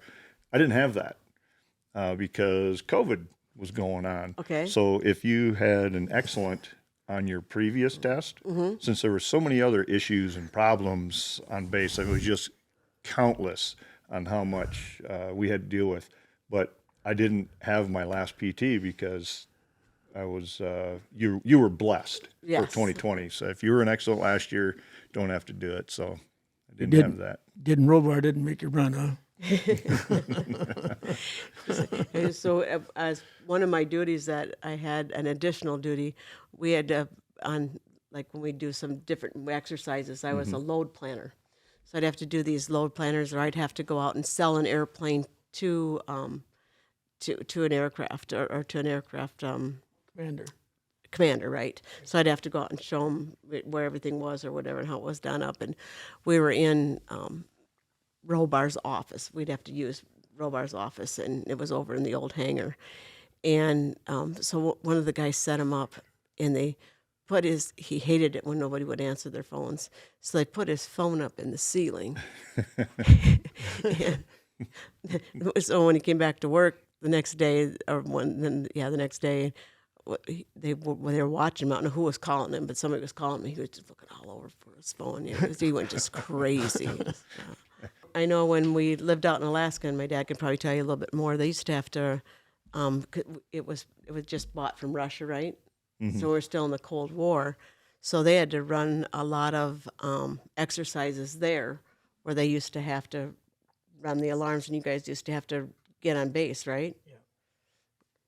Yeah. Be at home, and then they'd call you up and tell you got to report to work. Mm-hmm. Yeah. On a side note, I interviewed an uncle of mine. He left the Air Force and went to the Army, which is usually just the opposite. But he got 2 tours in Vietnam out of the deal. Well, one of his first tours was Western Alaska, way up there, and he said, "Yeah, they said, there's a woman behind every tree up there." So if you can find a tree, you'll find a woman. He goes, Sounds because about right. it's just totally barren, of Yeah. course. Your story just reminded me of that. We have home videos of it, and we'd be in one of these little pools that you have, and we'd be swimming, and water's pure orange. So anytime my mom had to cook, she'd have to boil the water so that get all the iron out of there before Right. we could use any of the water or anything. It's different. Yeah, yeah. So, Yeah, 40 years. yeah. good long career you had. Yeah, it's interesting. So how many years was active duty, and then the rest was guard? Was 8 years active duty, Ma? 8 years active duty, right? Yeah, and the rest was guard. Yeah, that's a good long career. 4 years at Nellis and 4 years in Alaska. Okay. What part of Alaska was that then? Both. we started out in Anchorage, or Fairbanks, Up north. up north. Then we spent our 18 months up there, and then got shipped to Fairbanks, or Down to Anchorage. Anchorage. Anchorage, Yeah. to finish it out. Yeah, right? A little nicer down there in Anchorage. I've got a daughter that lives there with her husband and 2 grandkids, and my youngest daughter is going to move there this fall Oh, boy. from New York, so that's going to be kind of nice for us. But yeah, I never thought I'd be going up to Alaska a lot, but we've been flying up there quite a bit. I'm planning on going up there this summer. Take my littlest grandchild up there for a grandchild trip. Oliver. Oliver. Yeah. Yeah. I want to go. It was one of my things that Harlan and I were going to do once we had our 40th wedding anniversary the year before he passed away, and he was going to turn 60, and then we'd start getting all our stuff once he turned 60. Right. So we were going to go on our trip to Alaska because I wanted to go see Fairbanks and where I was born, and then go over to Anchorage and stuff. And so we were going to go do a trip, and didn't get to do it. So that's what I'm going to go do with my little grandson. Yeah. That's going to be our trip. Yeah, that's a good way to add something for a tragedy like that. And Right. be Yeah. able to just keep on keeping on. Right. We're going to do the train. Train. Yeah, there's a train that goes from Anchorage to Fairbanks. Fairbanks, and it do some stops, and I don't know, it does a whole bunch of different sightseeing that we can do. And Well, you can actually take the train and get off it, and then let them know, and they'll stop on the way back and pick you up. I don't want to do. They have this whole thing all planned out for me, so I'm just going to do the whole thing. I'm taking. No, the, but I I'm- mean that's I know. actually what you can do. I up there. could do, but I'm taking an 8-year-old, and so I'm going to do the thing that's all planned out for me. They got the food, they got the motels, they got everything all planned out for me. I'm not doing. Yeah, Yeah, that's a good. little bit easier. Good way to do her. Yeah. Yeah. So go ahead and pull that mic in front of you there a little bit there. I was just Okay, going to ask you a yeah. question. So when you retired, you traveled some in the military. Did you and your wife have some trips planned or certain things you were going to do, or how did it work out when you retired? Did you struggle with it at all, or get bored, or did No, you travel a lot? I don't think you got bored, did we, Ma? First of all, tell him what you did before you retired, before you got out of the guard. Before you got out of the guards, you went out to Klamath Falls Yeah. and worked there as an AGR for. I don't know how long you How worked long? there. Yeah. I went out. My son was in Klamath Falls. Klamath Falls, Okay. so I went out there and worked. I got a job out there, AGR. AGR job. Just went out there and military. Yeah. Yep. Military, yeah. I went out there and worked with them for, I don't know how long it was, 30 days, Ma? 6 Yeah. weeks, yeah. 6 weeks worth. Did they have F-15s at that time? Was that an F-15 training base, or did they have a different airplane at that time? F4s, right? No, F-15s. Did Was they it have 15s? 15s? Yeah. Okay. Yeah. I never worked in the F4, so I wouldn't. Okay. Okay. Yeah. Yeah. So you didn't have any trouble transitioning into civilian life, or do you have any special trips planned, you two with a getaway or anything? No. You went to Ireland? Went to Ireland. We, yeah, we got around. Mm-hmm. Yeah. You moved out to the lake.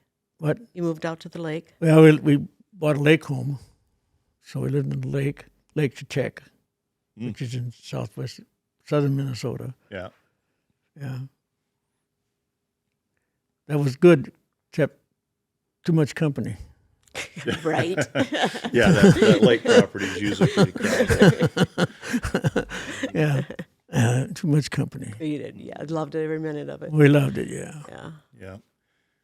And were you and Harlan able to travel quite a while before he passed, or did you yes. make it across the U.S.? Yeah, he retired before I did, a couple of years before I did, and then he did like a part-time job, and then he worked during the summers for a while, and then we sold our house and bought a motorhome, and we traveled part-time for a while, and then we lived in it full-time. But I ended up being able to go. I've been to all 50 states, either through the military or traveling with our camper. And we went through a lot of them with our camper anyway. But we traveled for full time for 6 years. I thought it was quite a while. Because I remember hearing that you guys had sold a place, bought the RV, and was gone, and it seemed like quite a while. Right. And then I hadn't heard, wasn't like now when, everything's on Facebook or what have you.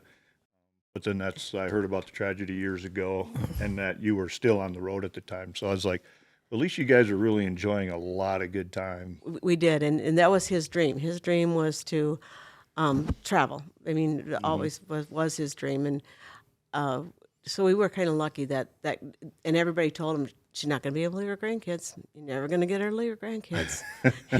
But and it was nice because I had a daughter that lived in, she's lived lots of places, but at first she lived out in Boston area, and then she lived up I can't think of, still in the Boston area, but she lived up in that area for a while, and then she moved to Colorado. So, I mean, we got to travel up, we took the camper up through those different places too, and then we went down to Florida, of course, and down to Tucson. That was which was his favorite.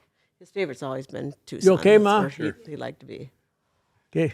Might be getting, the fire's probably going down a little bit over there, so. Yeah, he's So yeah, we didn't. So we got to, like I said, he really liked Tucson a lot. Yeah. So and that was kind of nice. Yeah. We got to go there. Because we did a lot of snowbirding there. We do a lot of 2-week deployments when we could get caught up on flying schedule instead of getting canceled for bad weather here. Bad weather area. If there was a snowbird, he was gone. Yeah, he would be on that one for sure. Yep, you like that one. Yep. You betcha. Yeah. So is there anything else that jumps out at you guys for memories? Because, part of what we're doing here, Clinton, and I mentioned to you over there is this is just a small YouTube channel, but people are mostly interested are the families and friends of the people on. So maybe your great-grandkids will see this, or do you have any words of wisdom for them, say, if they happen to see this? I like the idea of joining the service and see the world. Yes. And with the Guard, you don't expect you're going to do that. But we've been to Norway, we've been to England, we've been to Alaska. We've pretty well seen the world with the Guard. Yeah. As a full-time technician. Yep, because you were in the era right when it was starting to ramp up more, when the Guard traveled a lot more. And then toward the last half of your career, you really saw it ramping up. I started off going to Panama, so I started off going everywhere. Yes. Yeah. And then doing more of the Air Force roles overseas. Yes. You were part of that. I did a lot of training and all. I mean, I met doing softball tournaments, doing, with the Guards. We went to a lot of different places. We did a lot of training that I did. I went to a lot of different bases where I did that. A lot of special ones that, different classes that I'd take. It was just a lot of different things. And I know, remember I told you that when with my sister-in-laws and even my brother, I would tell them, they wanted to get in active duty, get in the Guard first and see how you like it. Well, when my grandson, he went to college first, and he didn't really think he wanted to get in the Guard. Well, then my husband, which I told you at first he didn't like idea of the guard. Right. But then he told him, now, I think you should go active duty, because if you go active duty, you'll get, you put in 20 years, then go get your fun job. Then you can do whatever you want, because you got your retirement, you got all this kind of stuff that you got, and all this insurance, everything, you got your life set for you. And so he went into the active duty, and then he got out, and now he's back in the guard here in South Dakota. But he didn't like being away from home, so he came back the other way. But I like the fact of being able to like buy an acreage like I have here and stay here. You travel, but you're always going to come home. yeah. That's what I Right, really love right. about the guard. Yeah. And he was trying to, he was asking me, he asked me a question about something, and I told him, well, make sure that's true for Title 32. And he asked me, well, what's Title 32? And I said, well, Title 32 is kind of like you're really hooked to the state. You're not hooked, unlike Title 10. Then I got a question, well, what's Title 10? I said, Title 10 is what you were before. He said, Title 10 is more like you're hooked up with, so the Title 10 is your active duty. Right. They can send you anywhere they want to. You're underneath the president. Wherever you go, they can send you. Where with the Air National Guard, the governor has that say. So he can say, no, you can't take my unit. You can't, so it's a little bit different than being active duty. So it's a little bit more stable, where you're going to stay right here in South Dakota. They're not going to say, okay, now we're going to make you move to a different state, because they can't do that. You get to stay here. Yeah, So. it's hard to learn all the definitions and intricacies and acronyms and all the words that go with the military, and then the guard itself. Yeah. And we have a lot of active duty buddies that had to learn all that as we worked more together. They Learning how the They guard come out of works. active duty and they don't believe it. Yeah. Well, as I was saying at the beginning, there's a lot of people live in areas where they have a guard unit there, Army or Air, but they don't even realize it. Right. Yeah. Yeah. And then when you try to tell somebody the difference between, like, they'd ask me, so because like was AGR and Harlan was civil service, then you're trying to explain to them what the difference is between one and what the difference with the other one. I said, well, I'm more military and he's more post office. It's more difference how you explain to them Right. what it is. But Different pay ways Yeah. to get paid. So. yeah. But so you have any advice for your great-great-grandchildren that might see this? Yeah, join the guard. Join the guard. Okay, so that was your answer. Okay. So I didn't know if there was any additives or not. I should have known better. No, I recommend the guard or military. Get in and see the world, Yeah. like you said. Not only that, but I think for a young kid at 17, to me, I grew up pretty fast. Right. I mean, I got, I took something away from home. I learned to be away from home. I learned to be on my own. Yeah, military's not that bad. Yeah, it is a great way to start Yeah. your life for sure. And you don't have to put 40 years in. I mean, I put eight and a half years in, and then the rest of it's been guard. Yep. So, You bet. How about you, Deb? What do you got for life advice or anything you'd like to say? Well, I'd like to tell one more Sure, story. you bet. One more story. So, back before I went AGR, I when I applied for the AGR job, I didn't tell my dad. He was totally against AGRs, and I told my mom, and I told my mom she couldn't tell my dad. So and I knew he would try to talk me out of it. He'd be mad at me. So I did not even tell him that I was applying for this AGR job. It was right at the beginning when AGRs were just coming. And I told him, so pretty soon I get a phone call. Debbie, you want to tell me something? I heard you got a new job. I said, well, I hadn't even got off work yet. Oh, And I said, well, who told you? Craig Towns just called me and told me that you got a new job. And you didn't want to tell me you went AGR? I said, why would I want to tell you if I didn't even know if I got the job yet? I know you'd want to talk me out of it. So, Right. but at that point in my life, it was good for me, which I'm really super glad that I did, because then I could retire at that 50. If I had not, I would have had to work till I was older, and Harlan and I probably would have only had maybe 4 years Right. that left together that we could have So had. that part worked out well. But it was one of those things that it was new, and for maintenance did not like AGR. They didn't, and so even later on, when an AGR would come open in maintenance, I would go ask them, "Can I have your spot so I can hire one of the supply people's Sure. AGR?" And they would let me, because it would cause a lot of friction between them in maintenance. Where in supply it didn't cause that much. Right. I don't know why, but it just didn't. So. Yeah, there was some trading that went on based on the needs and things. Yes. So, Yeah. So so, yeah. So that was Okay. kind of nice. But anyway, for retirement, it's been, like I said, we traveled, and it's been so much fun that him and I got to do all that traveling around.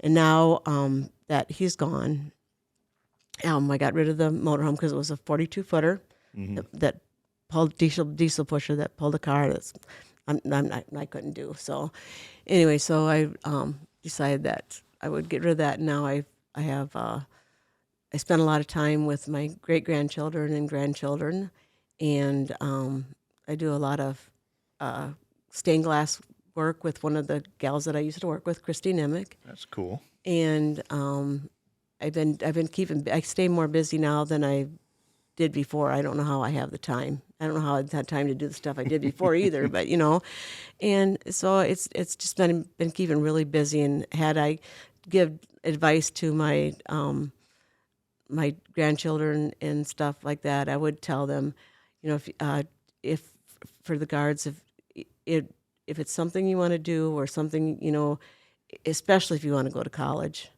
it's something that can help you out. It's not the guard is just helps you with choose something, and it can be fun.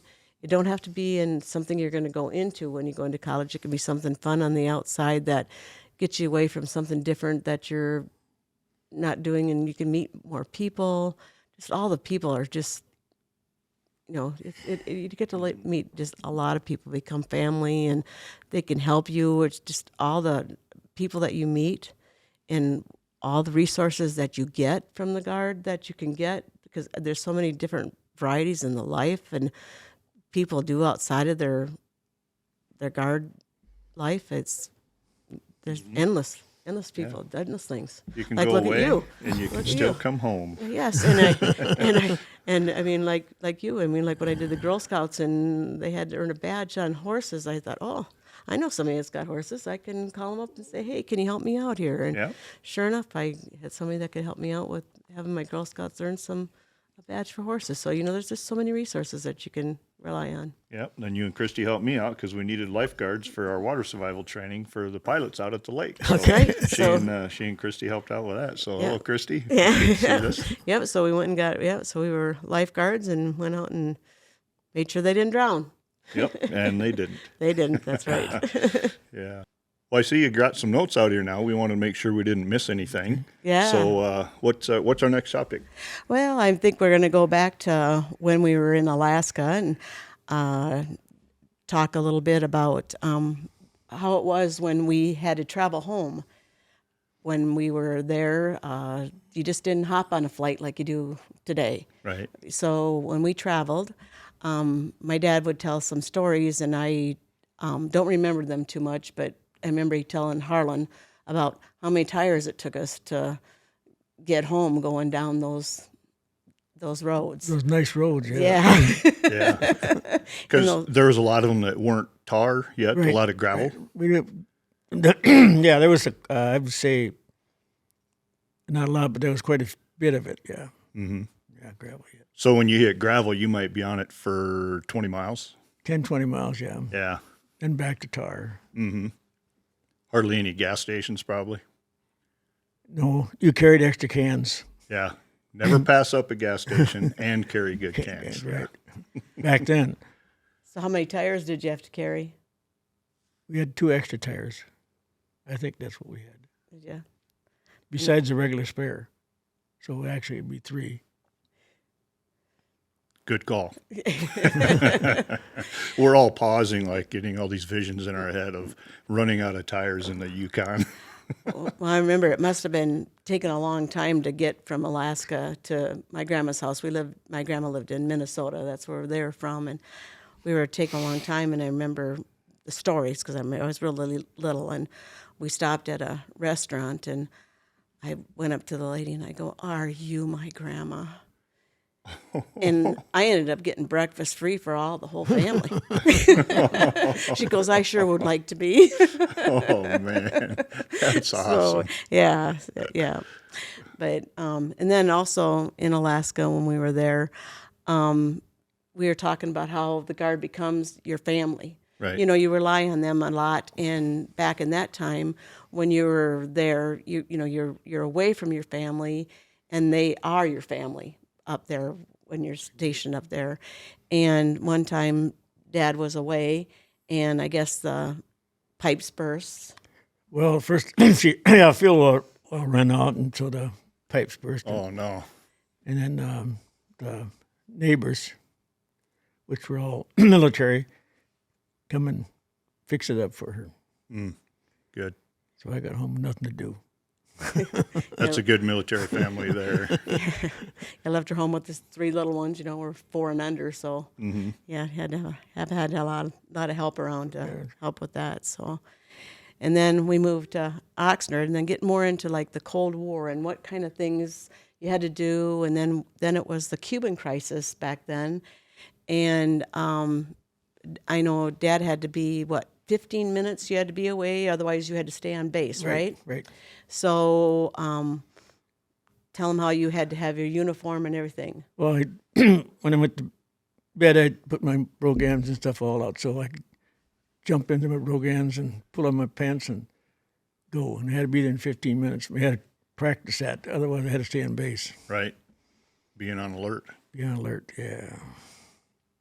Good old days. And then as I remember growing up, I can remember that if there was a certain ring to the telephone, us kids weren't allowed to touch it because that meant that Dad was getting called in Yep. for something. Oh. So we weren't allowed to touch the phone, and I can't remember what the ring was, I don't remember it anymore. So. but I just knew that meant that he was getting called in for something. So we weren't allowed to touch it, and that's when we were in Sioux Falls. So that must have been during the Vietnam, I can't or remember just what some it kind was. of Yeah, practice yeah. we were in. Yeah. And then when I was in Girl Scouts, I would have probably been around 8 or 9 or so, and we had fallout shelters. Even when I got in the Guards, we still had fallout shelters that you'd go to if there was like bombs coming in or nuclear attacks or whatever. You had fallout shelters that everybody's supposed to go to. And they had one that they were getting ready to neutralize or whatever, and it was out at the armory at the fairgrounds.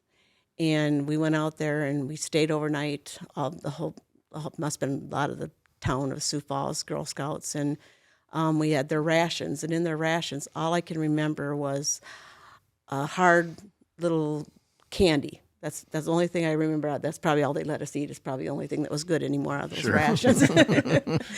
And I heard stories that they even had cigarettes back then in their rations. Yeah, back I've heard that. Yeah, says back then and everything. So That was worth more than money. yeah, probably back then. Yeah, and then when I got in the Guards, when we first started practicing our going to war things, I was the Geiger counter person that did radiation. Oh, really? We had to check radiation when everybody came in, so I had this little Geiger counter that I had to check, make sure nobody had any radiation on them before they could come in the building. And that was my job for my wartime job when I was first in. So, and then we got into get into more like your chem gear and your OREs. And now when I was just getting out, when we were going over to Iraq and stuff, we had our own mobility bags with our own chem gear, and they actually had them where we were sized, and we got them when we got over there in our chem gear and everything over there. And now they have where they actually have the Kevlar and everything at the base. So it's evolving a little bit more where they have more and more stuff here that they can take with them. Instead of having to do issue and return on an off-site base. Right. Yep. They take everything with them because they're going more like onesies and twosies instead of a whole unit going and everything. So everything's changing just a little bit as they go. Saves a lot of logistics probably nationally because I remember us having certain things that we would take that were non-sized, and then we had our list of sizes, and once we got there, you had to go through the line and on the way back. So they're probably alleviating some of the logistics that has to be done on that end. Correct. It's better to spend a little money and just have you own it at your home base, probably. Yeah, and I know that our bases do it a little different. I was talking to my grandson a little bit, and he says, like one of the units is going over, and they're packaging theirs all together. And then when they're going to go over there, if they have to issue it out, they're going to issue it out. Like you said, everybody goes through the line, gets the sizes, where our base is packaging them by personal bags. So they're taking the time here to get them ready so that when they go over there, they don't have to, the people don't have to, they can issue them out faster. Mm-hmm. So it'll be a little different as they go over. And so every base is just a little different on how they do things. Here's a side note, do you miss a little bit of being in the thick of it? Part of that planning? I mean, we're always glad to not have to do certain things anymore, but how do you feel about that part? I do. I miss the people. Well, I get out there a lot. I get out there and talk to the people quite a bit, especially now that my grandson's out, and we stay in contact a little bit. And but I do. You miss seeing different things come together, and you see the changes, and it's funny, and I'm sure my dad's seen it too. You've probably seen it too, where you've seen it where it's one way and they change it, and all of a sudden they go back to the old way. Yeah, it can be like 18 years later. Yeah, they're all the same. And things do cycle. Yeah. They might be slightly different, but 80% is the same as you used to do. Right. Yeah. Right. But people hate to hear we've always done it this way kind of thing. So you have to be open to change. But then when you say, yeah, I've seen this before, then they kind of look at you like, yeah, and you don't want to do that either. You don't want to do that either because that can be, that can. Especially just keep your mouth shut and let things roll. Yeah, we'll just go with the flow. Yeah. But it is so. And I was talking a little bit about like last time. When I came here, I went out to, well, I was like one of the first gals in my section, but out of my class, there was 9 of us that got in. And out of those 9, 7 of us were girls and 2 were guys. And 2 of us actually retired from the military. Mm-hmm. And one, I think she was a lieutenant colonel. No, maybe she was a colonel. I think she was Colonel Christofferson, Ruth? Yeah. Ruth Christofferson, colonel. Yeah. So, so she was in my class. And right before I came here, I had went out to coffee with 6 of our graduates. We get together every once in a while, and out of those 6, 4 of them were in the Guard. So it's kind of funny. We all kind of keep together and keep in contact, and it's fun. It's part of those Guard bonds we talk about. Yeah, we do, and like I'm still in the classmates. It's kind of fun. Mm-hmm. So, and last time too, we talked a little bit about the crash that we had out there with the snowplow, and Dad was talking a little bit about one of the guys when as he was going out to the crash, he kind of had a little. Well, it was icy, and when he went out, he was trying to stop for the crash truck, but he slid underneath it. Mm-hmm. Oh, wow. And got left. No, we stopped a little bit farther up away from, then he got in, but. Yeah. And then one of the stewardess, she didn't have a jacket on when she got off the plane, so. I gave her my jacket. Mm-hmm. I had on heavy clothes anyway for the crash clothes, and so I gave her my jacket. Yeah, that's good. 2 or 3 years later, she returned it. Nice. She finally found it that she remembered that she had it. Mm-hmm. Made sure I got it. Probably something you had to turn in when you retired. No. It was not that jacket, not that jacket. So when I first got in, there was a lot of carpooling done back then. Mm-hmm. A lot of times the families only had 1 or 2 cars. They didn't have like nowadays where you have lots of cars. But Sure. so we did carpooling. I think there's like 6 of us in the carpool. I can't remember, 4 to 6. But anyway, we carpooled, and a lot of times we'd go to the airport and have coffee before we went to work. Always. Yeah. So we knew a lot of the, and the people that were there that worked at the airport, because they actually were at their stations, not like now where you go there and there's nobody there. Sure. They actually worked at their station, so that's all a little different too. So It was nice then. yeah. Have coffee with John Schilt, commander at that time. Yeah. Yep. I remember that name. Yep. Had his picture in the chow hall. It's probably still there. Probably. When I got in, Berger was the commander. Yeah. And back then, we had burger days. And after we had There you go. I was a after we little had slow. burger days, we had Oli days. Mm-hmm. Yeah, and those were kind of fun. I mean, we'd work really hard, and so then he'd give us like a couple extra days, maybe around Christmas time or something, that they'd give us a little extra time. So let's see. Trying to remember the name of the guy that was commander when I got in there. Late 80s. Colonel Tom Lean was the OG. Beatty. Beatty, Beatty. I think. Greg Beatty? Greg Beatty. Yeah, because I think there was a deal where the canopy came down or something on his hand Yep. or something on canopy. But what I heard was when it came down that, the hooks were out of the canopy. So when it came down and hit the fuselage, it actually had some space there. Yeah. So it crushed his hands. Didn't break it though. Didn't break it. Yeah. See what he did? That's He ran amazing. over the barrier. Oh, okay. He cut the corner too short to go down the runway and ran over the barrier, and the canopy came down. Uh-huh. Wow. Yeah, so I was brand new, and all I heard was the commander had a canopy come down on his hand, and I'm like, holy crap. Of course, he didn't tell many people that's the way it happened, but we went out to the site. Yeah. Well, as far as what happened, yeah, you probably don't want to talk about that a whole lot. So things happen, but I'm so glad he didn't like smash his hand, or that the hook didn't come down right on the middle Well, of his that's the hand. deal with the hooks. Stopped from smashing his hand. So Yeah. it didn't come down on his hand. Yeah. Left some space. Yeah. Crazy. Anyway. Yeah.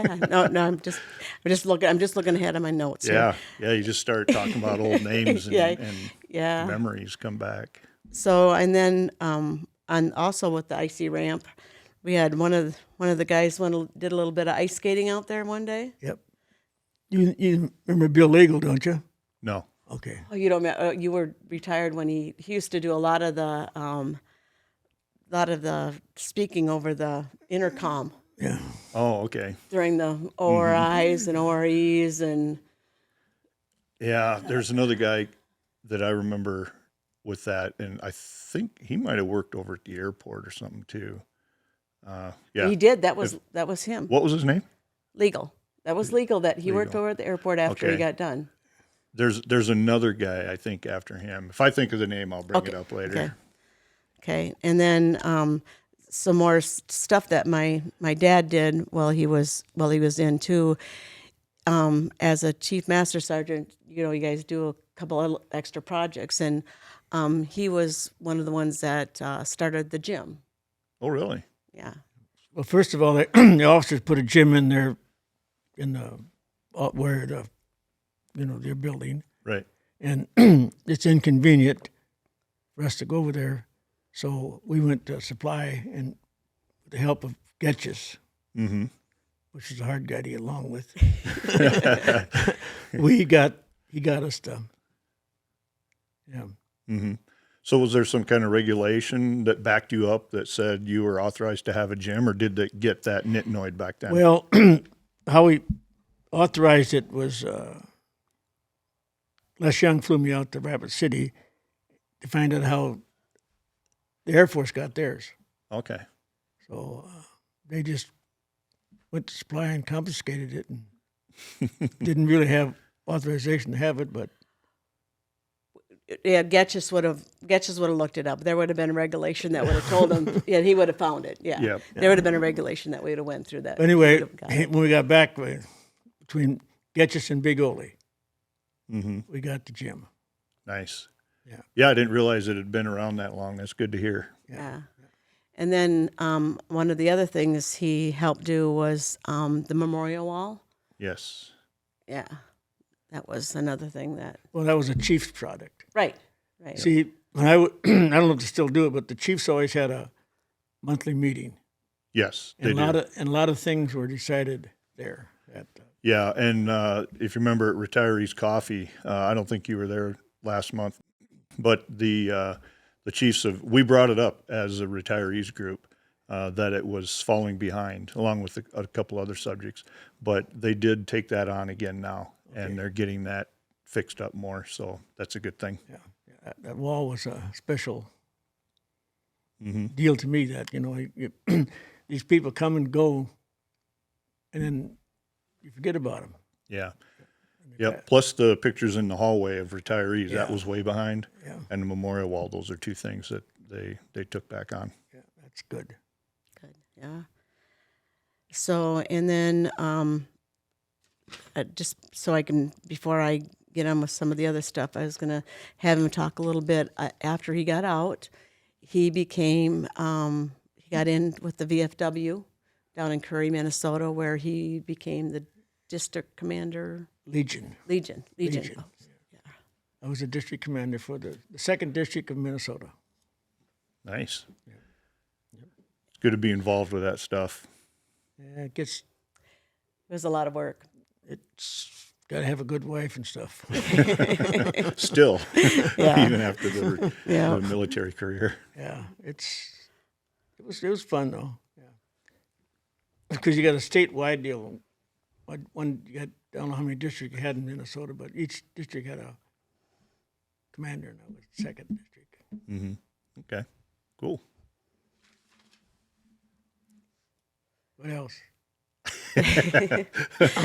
We talked a little bit last time too about basic training and our uniforms and stuff like that. And when I went out to basic training, the girls, we had, instead of for our work uniforms, we had skirts and pants. We had a blue top and trousers. I want to say the trousers zipped on the side. And the skirt was a wraparound skirt. So it was like, it wrapped around, so it went around the front, then came back around and wrapped and buttoned on the side. And a baseball cap, and they were on.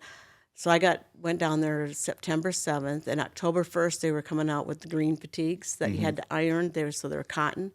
So they were getting rid of these uniforms. So some of them weren't what we would call serviceable anymore.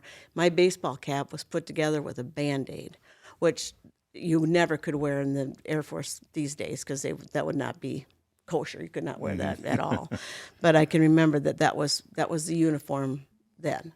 Now they just a lot of times they just change a little bit of the color or they change a little bit of the style. But back then, Yeah. it was.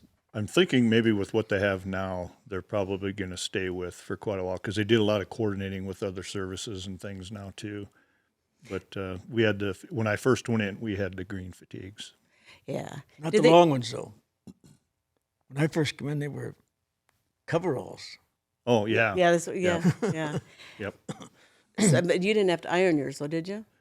They weren't the Yeah. iron. The green they were the fatigues iron, with not the creases up front, okay. They have no, and you could cut the the arms and hem them Okay, if yes. you wanted short sleeve shirts. Okay, because I know you could get the permanent press ones too. Yeah, but not. So the women, we had wool. Our blues were wool. With I don't know if they still do the wool ones. Yeah, if you I wanted don't if you wanted the remember. polyester ones, you had to buy them. I'm sure it's probably gone to polyester a while back. So a story about, so I was in clothing. Well, I was the head of clothing. I wasn't doing the clothing. Another person was doing clothing. And one of the guys that was also in charge of clothing, he comes up to me and he says, one of the girls came up and asked what WR meant for the women. And I didn't know he was asking for a gal. He just asked me, what does this WR mean? And I go, well, it means wide rear. So I all of a sudden I heard him go up and tell this girl, and I'm like, oh no. And I go, no, that means woman's regular. You know? Wide rear, woman's regular. Oh, he just turned completely red. But it's like, because he just, I was like, oh. That is hilarious. Oh my word. Yep. I mean, Nobody wants to hear that. No. This is like, oh. So, and when we talked a little bit about family days and the olden times back, and stuff, and we used to have to go. My dad used to have to go back out and work the 4th of July, and we would go out there and we would go during the day. We'd get ready, and Dad would have to put the airplanes together. And my little brother, he thought it was kind of cute. He'd go out there and he'd kick the tires. I think he might have been 7 or 8. Yeah. He was a little kid, and all the families from the flight line would be out there. We were in the old hangar, so building 40, I think at that time it was. Yep. And we would be doing smoke bombs and that kind of stuff out on the flight line. Then later on we'd go out and behind on the other side of the river, so we couldn't see all the fireworks. But it was kind of fun getting together with the families. We'd ride the bikes around and stuff because they had the bikes with the 3 wheels. So Yeah, I remember those. yeah. So us kids could, when we were little, we could still ride the bikes. Yeah, we had one of those in life support because we'd put the survival kit on there and Yeah. transport around that way. Right. So that was kind of fun. And part of some of the organizations that I was in while I was in the Guards was the Enlisted Association, which a lot of us were in. And I was a unit rep where I would go out and vote on different things, and I would help collect the money and get our unit involved with different things with the Enlisted Association. And later on I became a lifetime member. I know my dad was in the Enlisted Association. Was that where you went bowling through, was the Enlisted Association? Bowling, yeah. The bowling was through the Enlisted Association, yeah. I know they had different things that we do. We had the Enlisted Association come here one time. I know I think I did the babysitting where I got a whole bunch of people to do a lot of babysitting for them while the Enlisted Association was here and stuff one year. And then I went to the NCO Academy, and my husband Harlan did too. And I remember I went there. I did a two-week tours instead of going the full 6 weeks, I think it was. Okay. He went the full 6 weeks, and he stayed in the Montana room. When I went there, I stayed in the Alaska room and the Texas room. And they don't have those rooms there anymore in Knoxville, but they had the rooms where you'd go down and you'd set the room up. And I know South Dakota our room had, like, we had a pheasant in there. We had the state. And we decorated. You put your, like, if you had a chair in there, you had desks in there. Your state went in there and you decorated. You put all your stuff, your comforters, whatever it was. You decorated that room.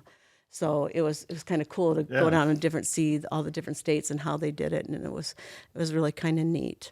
And as I was there, my second time I was there, I got to be the commander of the parade, which is only done by officers. So it was kind of an honor to be able to do that. Mm-hmm. And while I was there also, one of the instructors for the officers academy that was there. She used to be used to play on my softball team, but she also used to be in the South Dakota National Guard. Who's that? It made me think. Kay. Kay. You Kay would- Henderson. Kay Henderson. Yeah, you wouldn't. Okay. You wouldn't know her. No. No, Kay Henderson. That's why I wasn't helping. Yeah, I know. Kay Henderson, and I know her cousin worked over in over across the street, and she didn't stay in that long. But yeah, so Stacy Henderson, right, yeah. But yeah, so but anyways, that was kind of neat. And then that second time I was down there, when we had the weight program, I always had this thing. Of course, remember, I'm the only female starting out, and they had to weigh us every year, and they wanted to know exactly what you weighed. And I could go in there and I could weigh with everything on, my parka, my whatever, and I would, because they ain't gonna know what I'm not gonna, Sensitive subject. Yeah, I did not like that. Walking with all these guys going through this line. Nope, not gonna let them know how much I weighed. And so, I went to the NCO. When I was at the NCO Academy, they put it on exactly what you could weigh, and they added the 3 pounds or whatever for your clothing. And then if you tilted the scale, you're over. If you didn't, you're fine. So when I came back, I told them that, and that's how they started doing the weight program after that. So it's like, okay, I didn't have to worry about stepping on the scale anymore after that one. It's like the old wrestling days. Whenever you had to weigh in for your deal, they would do that too. Put it at the max and just hold it. Yeah. Step on it, and yeah, that's what you just reminded me of. Yeah, Stressful times. I know. It's like, And the walk and run. what? Yeah. Yeah, all that with it. All the extra stuff that you had We to do. always, the flight line always had Beatty take us out to walk and run. Oh, Drive yeah. us out there. Mm-hmm. As soon as you're out of sight, you get out of the bus and wait for about 10 minutes, then start walking back to base. Yeah, can't get away with that anymore. No. We used to do the we had it where we did it for a my God, let me think for a minute.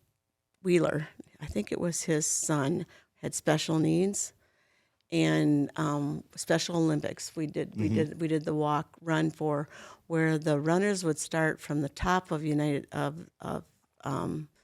South Dakota and run to Sioux Falls, and the walkers would start from the south end and run and walk, and you'd be in. There'd be like 3 or 4 of you, and you'd run, walk, or whatever, and then they'd follow you, and then you'd hop out, and then the next person would go, and we'd do that every year, for money or whatever. Yeah, I had forgotten about that, but that does sound familiar. Were you carrying something as well, like a torch or something, or a baton, or is it just covering the miles? I don't remember carrying anything. I just remember walking, and I always got stuck. I always walked. I always did the walking, so I was walking north. The hill where that big house was up on the hill, and they moved the house now because it got struck by lightning. I remember that the big hill down here. Oh, really? Yeah. Yeah, a friend of mine was just asking me about that house at the wild game feed we had. I didn't know or remember that it had been moved. Yeah. Well, it used to be up on top of the hill. Yeah. I got always stuck on that hill. It's like, I don't know how I always got stuck on that hill, but I did. It's a big, long one. It is.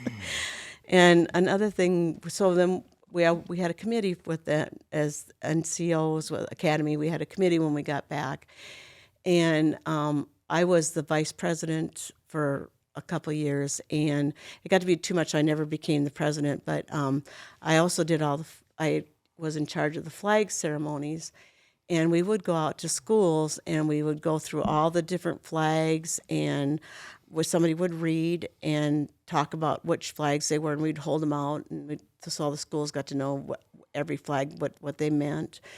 And we would do like different parades. We'd do the parades for different towns, and we'd also do funerals. Mm-hmm. And that's before they had. Now they don't do that anymore. They have a different committee that The does, Honor Guard does the Honor all Guard that does that now, nowadays. which is different than it was before. It was just us that did that before. Mm-hmm. And then I also, when Government Mickelson's plane went back down, I think it was like 94 94, 93, somewhere in there. His plane went down, and there was one of the persons on that plane was a banker, and they put up this memorial of two fighting Mustangs. And when they undraped the Mustangs, they had an Army person and an Air Force person there for each family, and I was there for the banker family. His name was David Birkland, and we were there just to support them, and we just were. They had this big ceremony where they unraveled it, and we just talked for a while, and they just reminisced a little bit about the Governor Mickelson and different things that he did, and how the banker and different things he did in his life and stuff like that. And the family was talking to us about different things. And a couple of years later, she came upon us in my husband. She came upon us in a restaurant, and she just thanked me again, and she bought our lunch that day. So I couldn't believe that she would remember me a couple of years later. Yeah, that's very cool. So there's Very some really cool things that happen to you when you're in the military. I always feel, people always thank me, and it's just I always feel honored to be able to serve, because it is an honor to be able to be there and do different things. So Yeah, I was able to help out a couple times with the honor flight, getting World War II vets where they do that big long day, fly them out to Washington, get them to the memorials, especially yes. World War II one, and fly back, and bringing people up. And, some of them were in wheelchairs and stuff. And I think the second or third time I did it, then we were the flag bearers up top there. And at that time, they were getting into the Vietnam vets as well, because they were getting most of the World War II ones done. And then Vietnam guys were getting in there. And it was just, it was great, just especially the last time being able to be a flag bearer. But then when all the ceremony stuff was done and they were getting on the plane, all of us got to greet them as they were getting onto the plane, and that was special. A lot of cool people going on that trip. Right. Yeah, I bet that was cool. Yeah, it is special to be with those people. And I know, like, when as an AGR person, we at one time we had to go to the VA for the doctor. We couldn't go to the regular doctors. We had to go to the VA. And so if you got sick, sometimes, you'd go there to check in the morning, and you wouldn't get seen till 3:00 in the afternoon, because the doctors didn't come down until they were done with their things upstairs to come see, because you weren't dying or anything. You were just sick. Yeah, they were doing their rounds first. So you didn't get to see them until they were done. So you didn't see anybody till 3 o'clock in the afternoon. But so some of the vets would come, and they'd tell you their stories and talk to you. You might get the same story 4 or 5 times, but man, you listened. You listened to those stories, because yes, they were definitely. You just had to. So that was kind of good. And so during some of these, we had like NCO dining outs we would have. I don't know, have you ever to any of those NCO dining outs? We had one, the first one I can remember that I went to. And they were calling everybody up, and if you made a mistake or you dressed wrong or you did something, you had to go to this grog bowl. And they had one that was alcohol and one that was not. Well, so I stood up and I said, I think that we need to send all the chiefs to the grog bowl, because evidently they did not teach their airmen how to wear their uniforms, or how to respectfully eat their food or behave at an NCO dining out. I did not believe how many chiefs we had in the Guard. I didn't, until all those chiefs kept coming up. They kept coming up. They kept coming up. So explain the grog bowl. So the grog bowl is just a mixture of, they can put whatever they want to in there. It's Icky looking. it's very bad. So there were things other than alcohol in there? Yes, there were. And I don't know if I ever tasted it, It's drinkable, but it's not very good tasting. Yeah, yes. I don't know. But they mix like probably different juices, probably different. They just put junk in there. Yeah. Yeah, just junk. They're all not the same. No. I got sent to a couple of them. Yes. Yes. Not that you didn't deserve it. No, I never deserved it. Yeah, no, never would have. Oh, and so another thing that I would like to say is one of the most beautiful sights that I had ever seen on my whole deployments was one time I was down in Hawaii, and their Air National Guard happened to be like kind of on the entrance to Pearl Harbor, and we were standing there, and in comes this aircraft carrier, and on the aircraft carrier, all the sailors are standing around it in their whites at parade rest. Yes. It was a beautiful sight. Yep. And I know there's a picture that probably will pop up with Christy Nimick and I. And her and I and a couple of the guys went to take a tour of that aircraft carrier. And we were in that aircraft carrier we took a 3-hour tour. And so we went down into the girls section, and their bunks were right on top of each other. There's 3 of them, and they could not sit up in that bunk, I don't think. No. That's how close together they were. And there was one girl, I don't know what she did, but she did something that she was not allowed to go up above deck. So she was in her quarters, so she couldn't go outside or whatever. I don't know what she did, but she was like, Sure.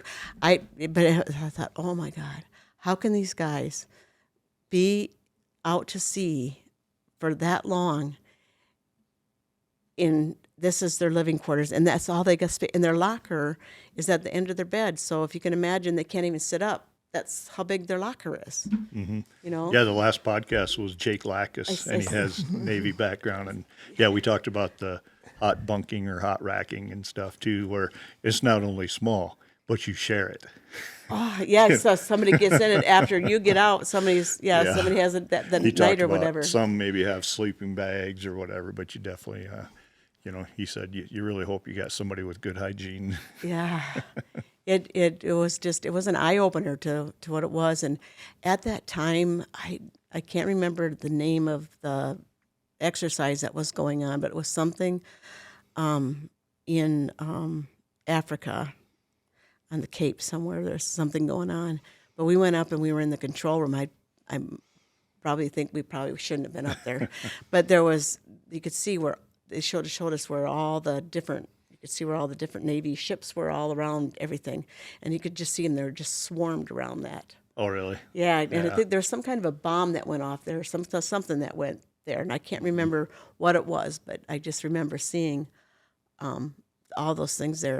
And we didn't know it at the time until a couple days later. And I'm thinking, oh, I bet we weren't supposed to be in that control room. Yeah. But yeah. Good possibility. Right. And then when I was in Iraq, another thing that I can remember is when we were over there, we were talking about how different things were happening. One time when the mortars were coming across, I can remember a couple different times, but one of the times I was sitting there, and I was sitting there. This was like being in South Dakota and the tornadoes are coming. Yeah. All the girls and all the women are downstairs with the kids in the basement, and all the guys are standing out in the garage watching. Oh, yeah. Because that's what the guys were doing over there. They were watching all those mortars come on over. I remember getting in trouble at the end of our driveway with a VHS camcorder. Yeah. And you'll see in the movie, you can see that there's somebody filming one of those come over at the beginning of the movie. There's one of them. Oh, wow. There's in there somewhere. There's one coming over. Mm-hmm. So somebody was filming one, but it's like just like being in South Dakota and tornadoes coming. So you know, And then another time we were sitting there and there's a bunch of mortars coming over, and it's during the day, and we were at the we were doing a FOD check. So we're all outside the vehicle, and we're making sure there's no rocks in the tires so we don't take them in and the aircraft don't suck them into the engine. And we're going around them, and all of a sudden you could they're coming over, and the whistles are going off, and you could see them, and the guy goes, he swears, and he says, this FOD walk jumps in the thing and tells us, you guys get in right now. And we drove into one of the bunkers and one of the shelters, the aircraft shelters. Right. And Can't really blame them for that. you know, we'll do it. Yeah. So we did to go out and make sure the tires were good and made sure that we didn't carry anything in with us. But I think we were in the engine shops one, but yeah, it was something. And I don't know if you can remember. Do you remember we were in the double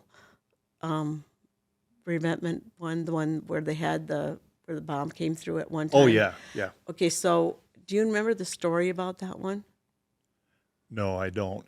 I just was able to go in there, and I have some pictures too. I think maybe you sent one. I don't remember, but you could go inside and see the hole with the rebar just kind of hanging down there where the bomb came through. Bunker busters. Right. Called them. If I remember right, that was Iraq did that to another country that had that, or the other way around. You'll have to check that out. But there's a story that then they took it over from them.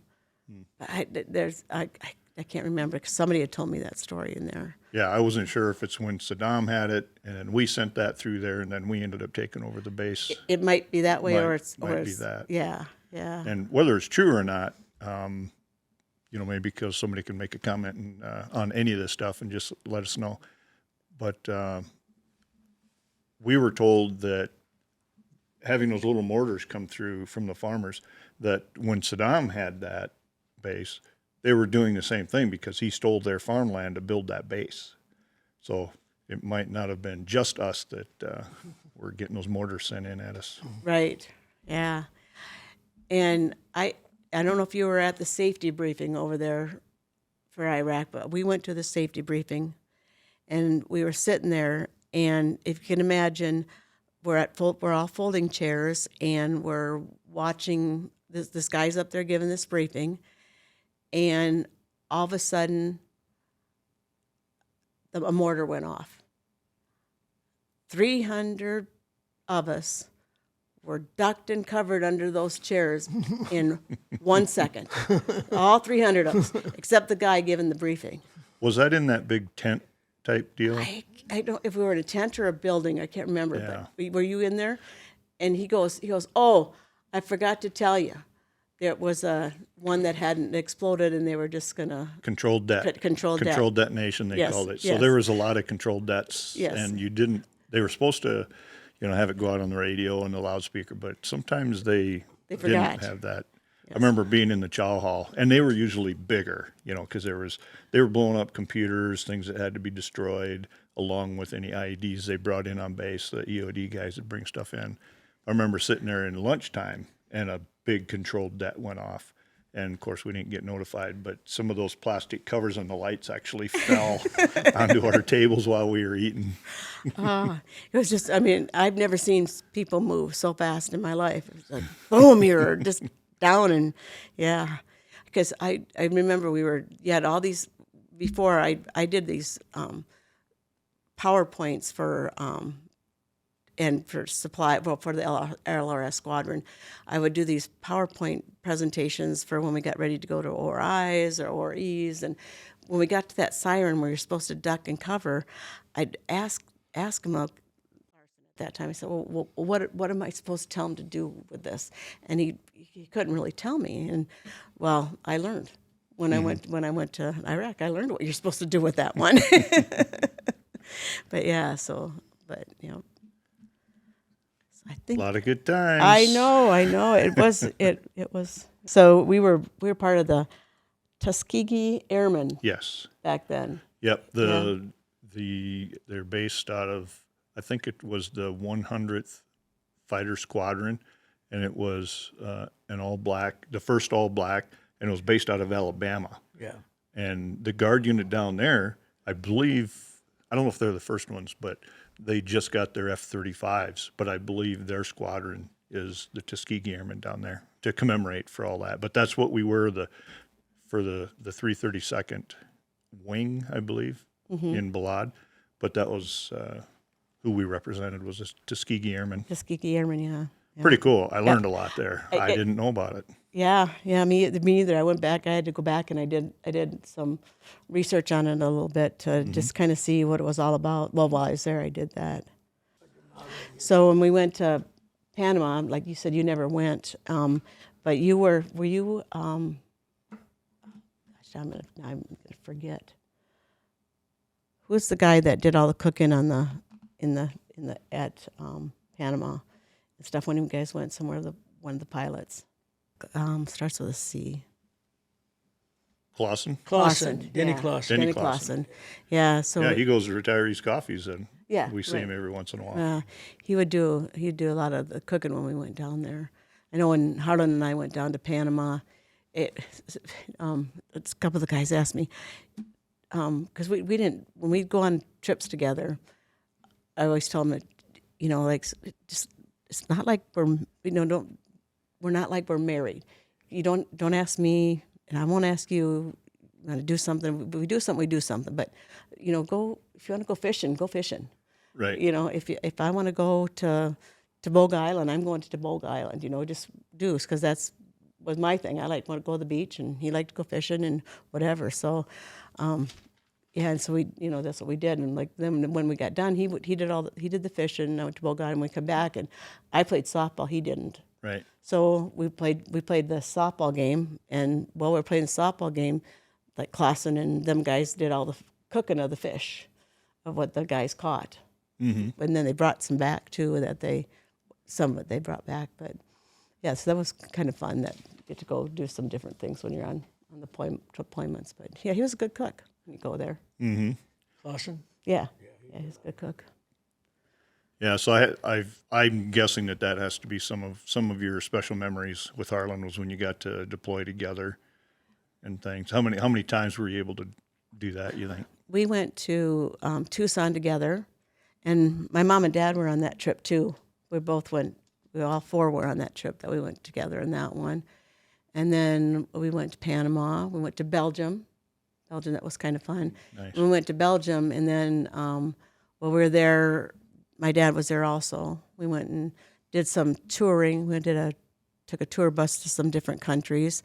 And then I had to go get a part from Germany, and they asked Harlan if he would like to ride along, and of course he wanted to go, so he got to go. That was kind of nice, the guys that asked him to come along, so he went railroad with us up there. And then, of course, went to boat field together. Oh yeah, yeah, the fun one. Yeah, and Field Wisconsin. yes, Practicing the war. Yeah, and we went to Vegas together. Thinking Panama, Vegas. I think that might be all of them that we went together. Now, I think Dave Phelps is in the Guard. Is he your brother-in-law, or was he a cousin of Harlan, or Dave Phelps, not related at all? Not related at all. That's what I did hear. I was surprised at that. Yeah, because when people would ask, a lot of people would ask him if it was his kid. Well, we're not. Yeah. They're not even. They're 'Cause too they close in age to be a kid. But yeah. Yeah, but they definitely look like they could be brothers. Right, right. With a space of time in between. But they're not even related. No, not related. No. So the gals that did the Riveters, what'd you call those? The Rosie the Riveter. Rosie the Riveter. I found out that Harlan had a stepdad whose sisters were Rosie the Riveters. Yeah, there was a lot of them. Yeah, it was kind of cool when you find out that you're kind of related to somebody that does that. He was in the Navy. His dad was in the Army. I think. Yeah. Yeah, it was just an amazing time that, we've all learned about through reading and movies and stuff, but just the way the country pulled together with the rationing, the Rosie the Riveters, the manufacturing, the war effort. I mean, you never want to go through that kind of stuff, but we're not going to be comfortable entire lives. No. But it was an amazing pull together, overall anyway.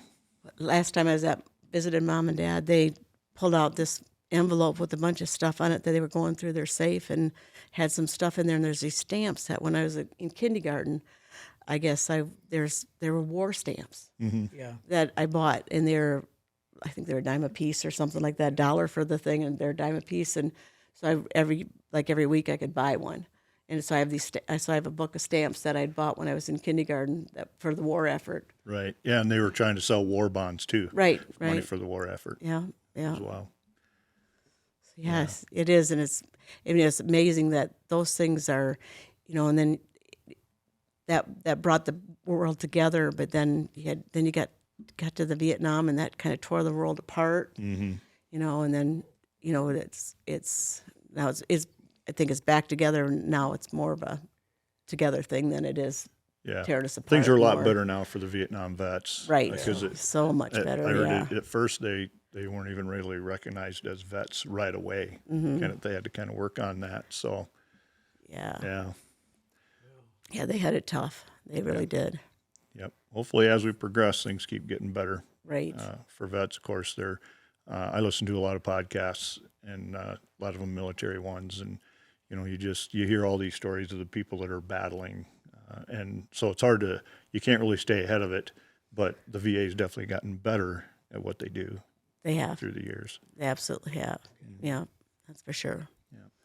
So Clinton, when you retired, did they have the regular retirement ceremonies and parties like we have, since I've been in the unit the last 30 years? But We had a pretty good retirement party, didn't we? well, you retired in what year? 94. 94. Okay, yeah. So I was there by then. So yeah, I don't know if I made it to your retirement ceremony or not. But You probably had a better retirement party than we did. that's kind of what I was getting at. Maybe there was less on base and more off.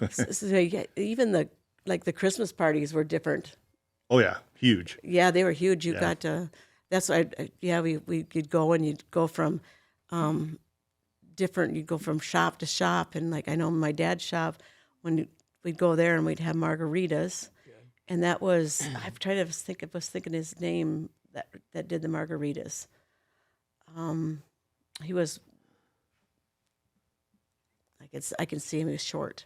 And that was over in the flight line. Up over in the flight line. Yeah. Well, at that time, it was in the hangar on the North Hall. Right, and then it went. Oh over, yeah. Yeah. Yeah. Yep. And then it went over to the other hangar. No, we went from the North Hall and the old hangar to the new hangar. To the new hangar, yeah. And when we went to the new hangar, you still had the parties over there. We still had them where we went over there. I don't think I ever went to the one when it was in what we call the Chicken Shack. I don't think I ever went to one there. Yeah, that's the one right next to operations. Right. They're actually connected now. Are they? When they put on the new ops building, they connected it because life support and survival equipment combined in 2008. So now we packed parachute. Everybody did everything in there, which was it was pretty tough. Actually, still kind of is. But when the crew chiefs move into the new facility that's being built right now, phase 1 of the mega maintenance, then where the crew chiefs were, the Chicken Shack portion of that is going to be the parachute shop now, because they're going to tear down building 13 where the parachute shop is. So then we had to go somewhere. So that's why those two buildings are connected. A lot of people didn't understand why. Thought maybe me and Ops was going on a power grab, but we were told exactly what we were supposed to do. Parachute shop's got to go somewhere. Right. And who wouldn't want it all in one shop? One shop, Because we've been going from building to building for years, trying to get our job done. So. Yeah. But, And that would be hard. Yeah.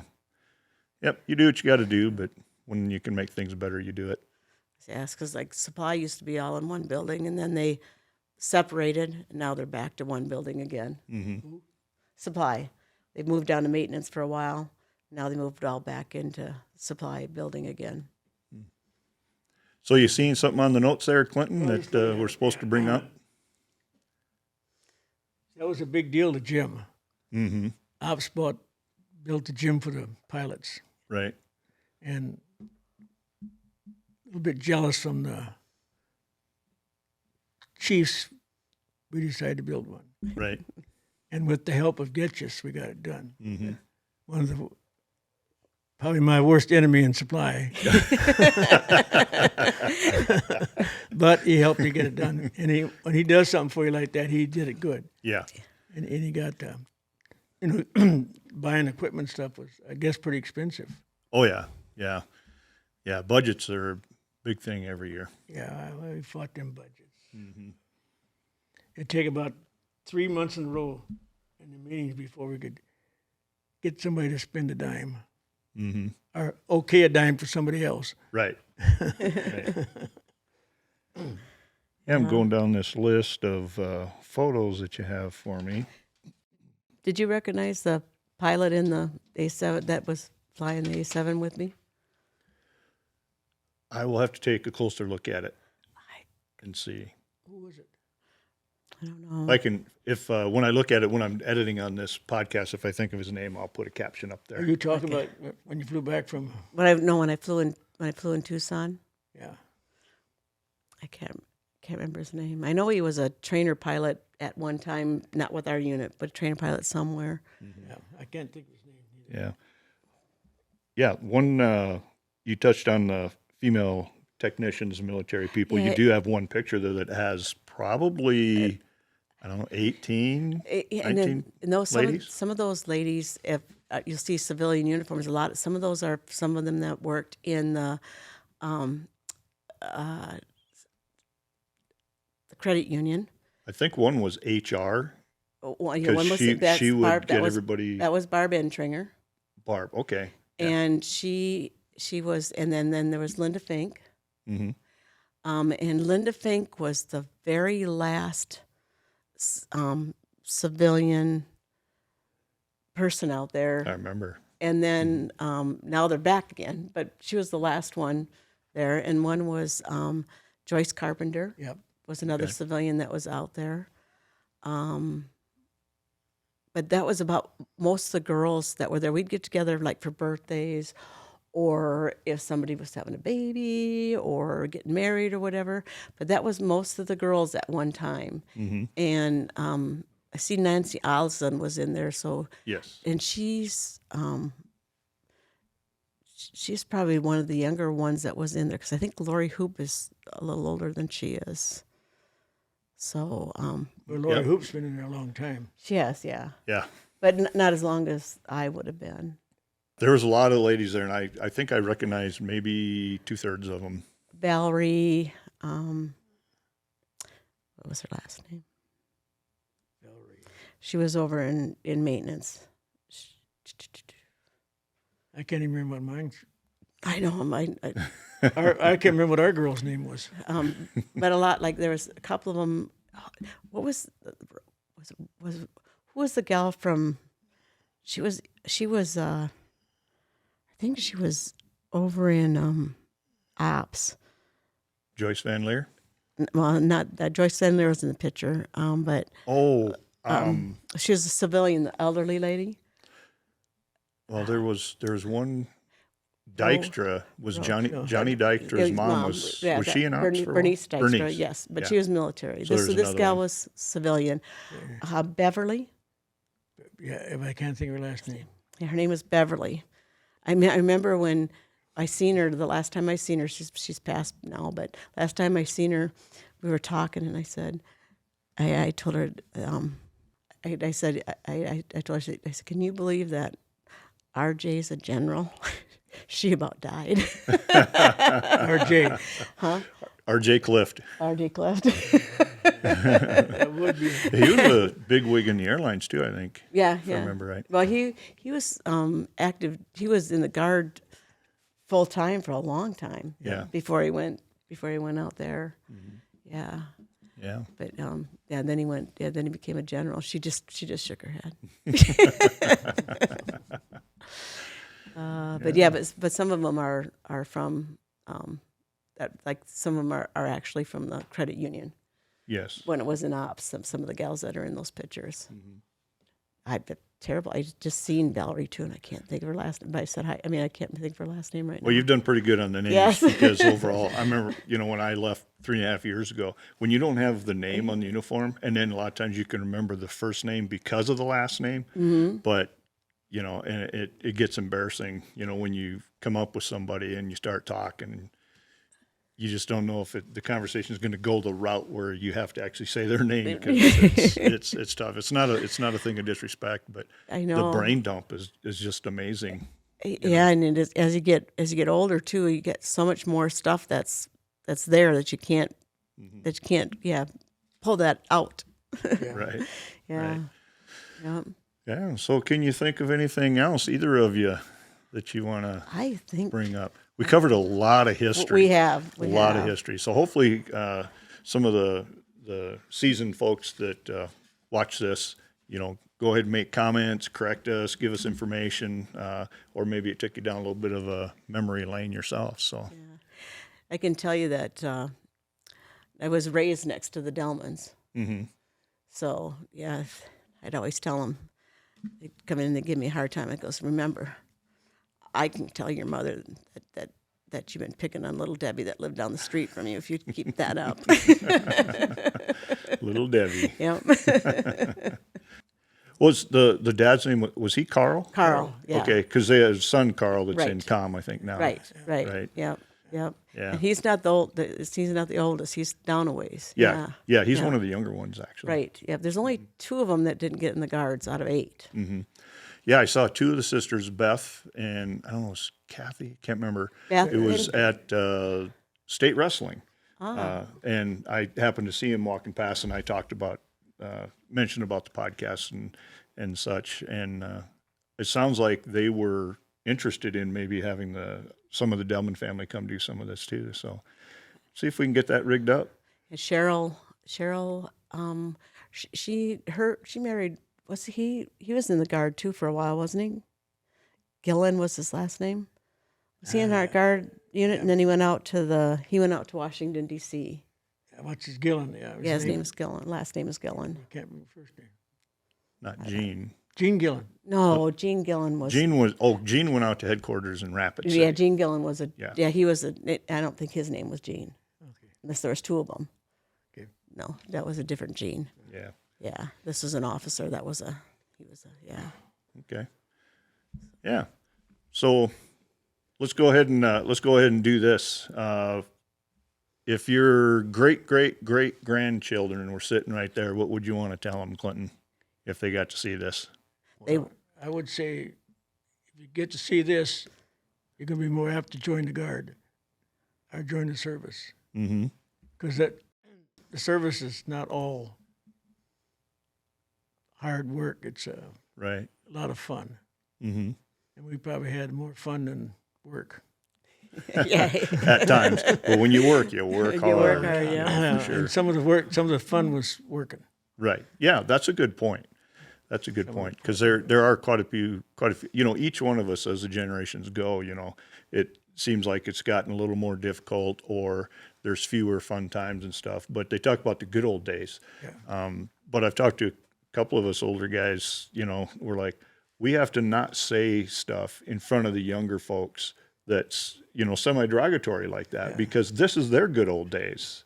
I mean, you can't poison that. Right. You gotta let them live their good old days. We have ours, they have theirs, and it's good all around. Just being in the military really shapes you well. After starting this, I was reminiscing my first getting out of basic training, going through aircraft maintenance school, Mm-hmm. and arriving at home base, walking onto the flight line and into the flight line room shack, and on the board was my name, Burt, aircraft number 338. There I you hadn't go. even been there yet. Yeah. Oh yeah. They knew what they were going to sign you. Yeah. Very cool. How about you, Deb? What would you say to your 4th great grandchildren if they were sitting up front here? I I just say, you know, if for the military, for me, it was wonderful. You know, it was a very good experience. You meet a lot of good people, a lot of good family, and it is just wonderful. But it adds to your life, and if you don't use it for a career, you always got it for college. Mm-hmm. You got it for, you know, earning some extra things. Maybe buy yourself a car. You'll get a start in life. You know, it's just something you can put your toes in if you're get a start in life to do something. You bet. And I like how you put, you don't have to stay forever. That's right.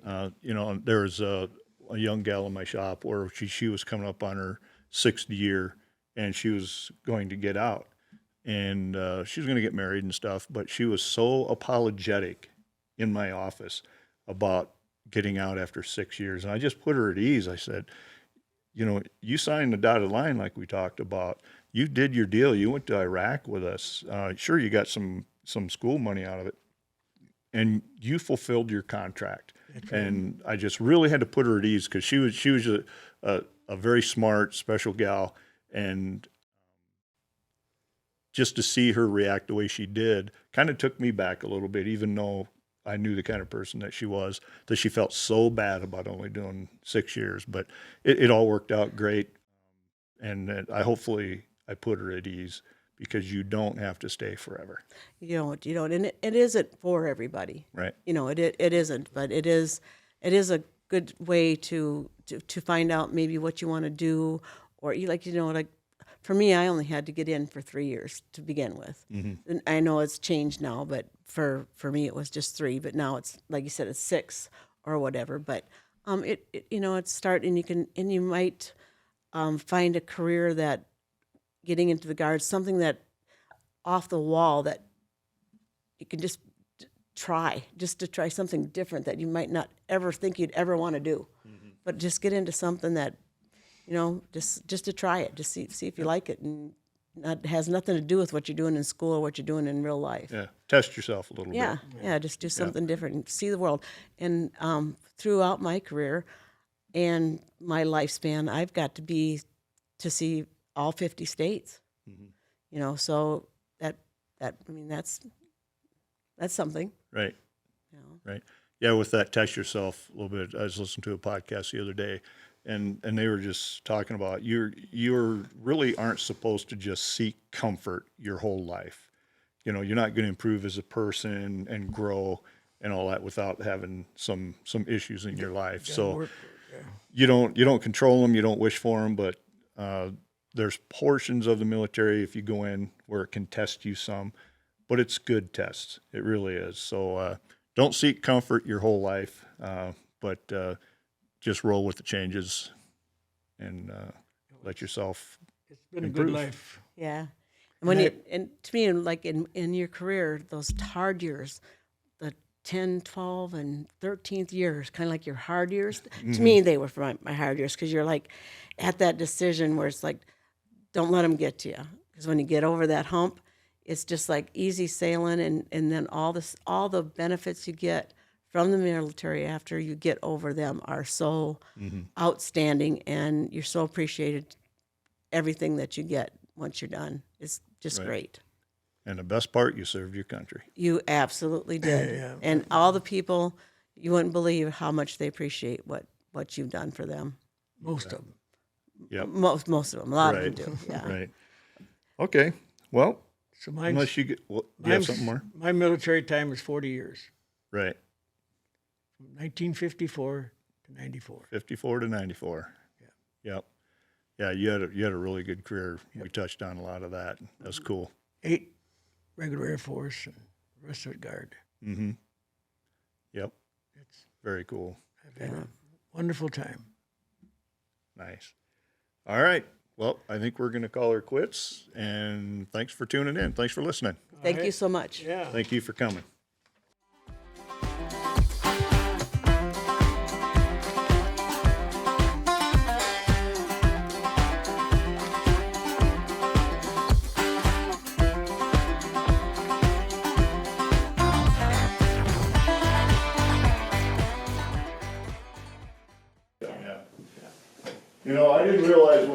happened, but I saw in the mirror here, that door came unlatched. Yeah, the cat's getting in and out. The cat, I was like, I saw the cat, I was like, how did the cat get in here? I had the board there. But somehow it came unlatched, and that's making it colder for you. That's freezing. Yeah. And he used your coat, Got my coat. Debbie. Yeah. At least we had my coat to put over my hands, huh? We can scope this up here real quick. You could have just yelled at us, Mom. We could have stopped for a minute. I Oh, didn't- now my coat's nice and warm. Yeah, I only saw that the last 10 minutes, I saw this, some sunlight was coming in, I could see it in that mirror over there. I know my butt's sore. I know there's probably like 10 million stories that we could have told, but we didn't tell.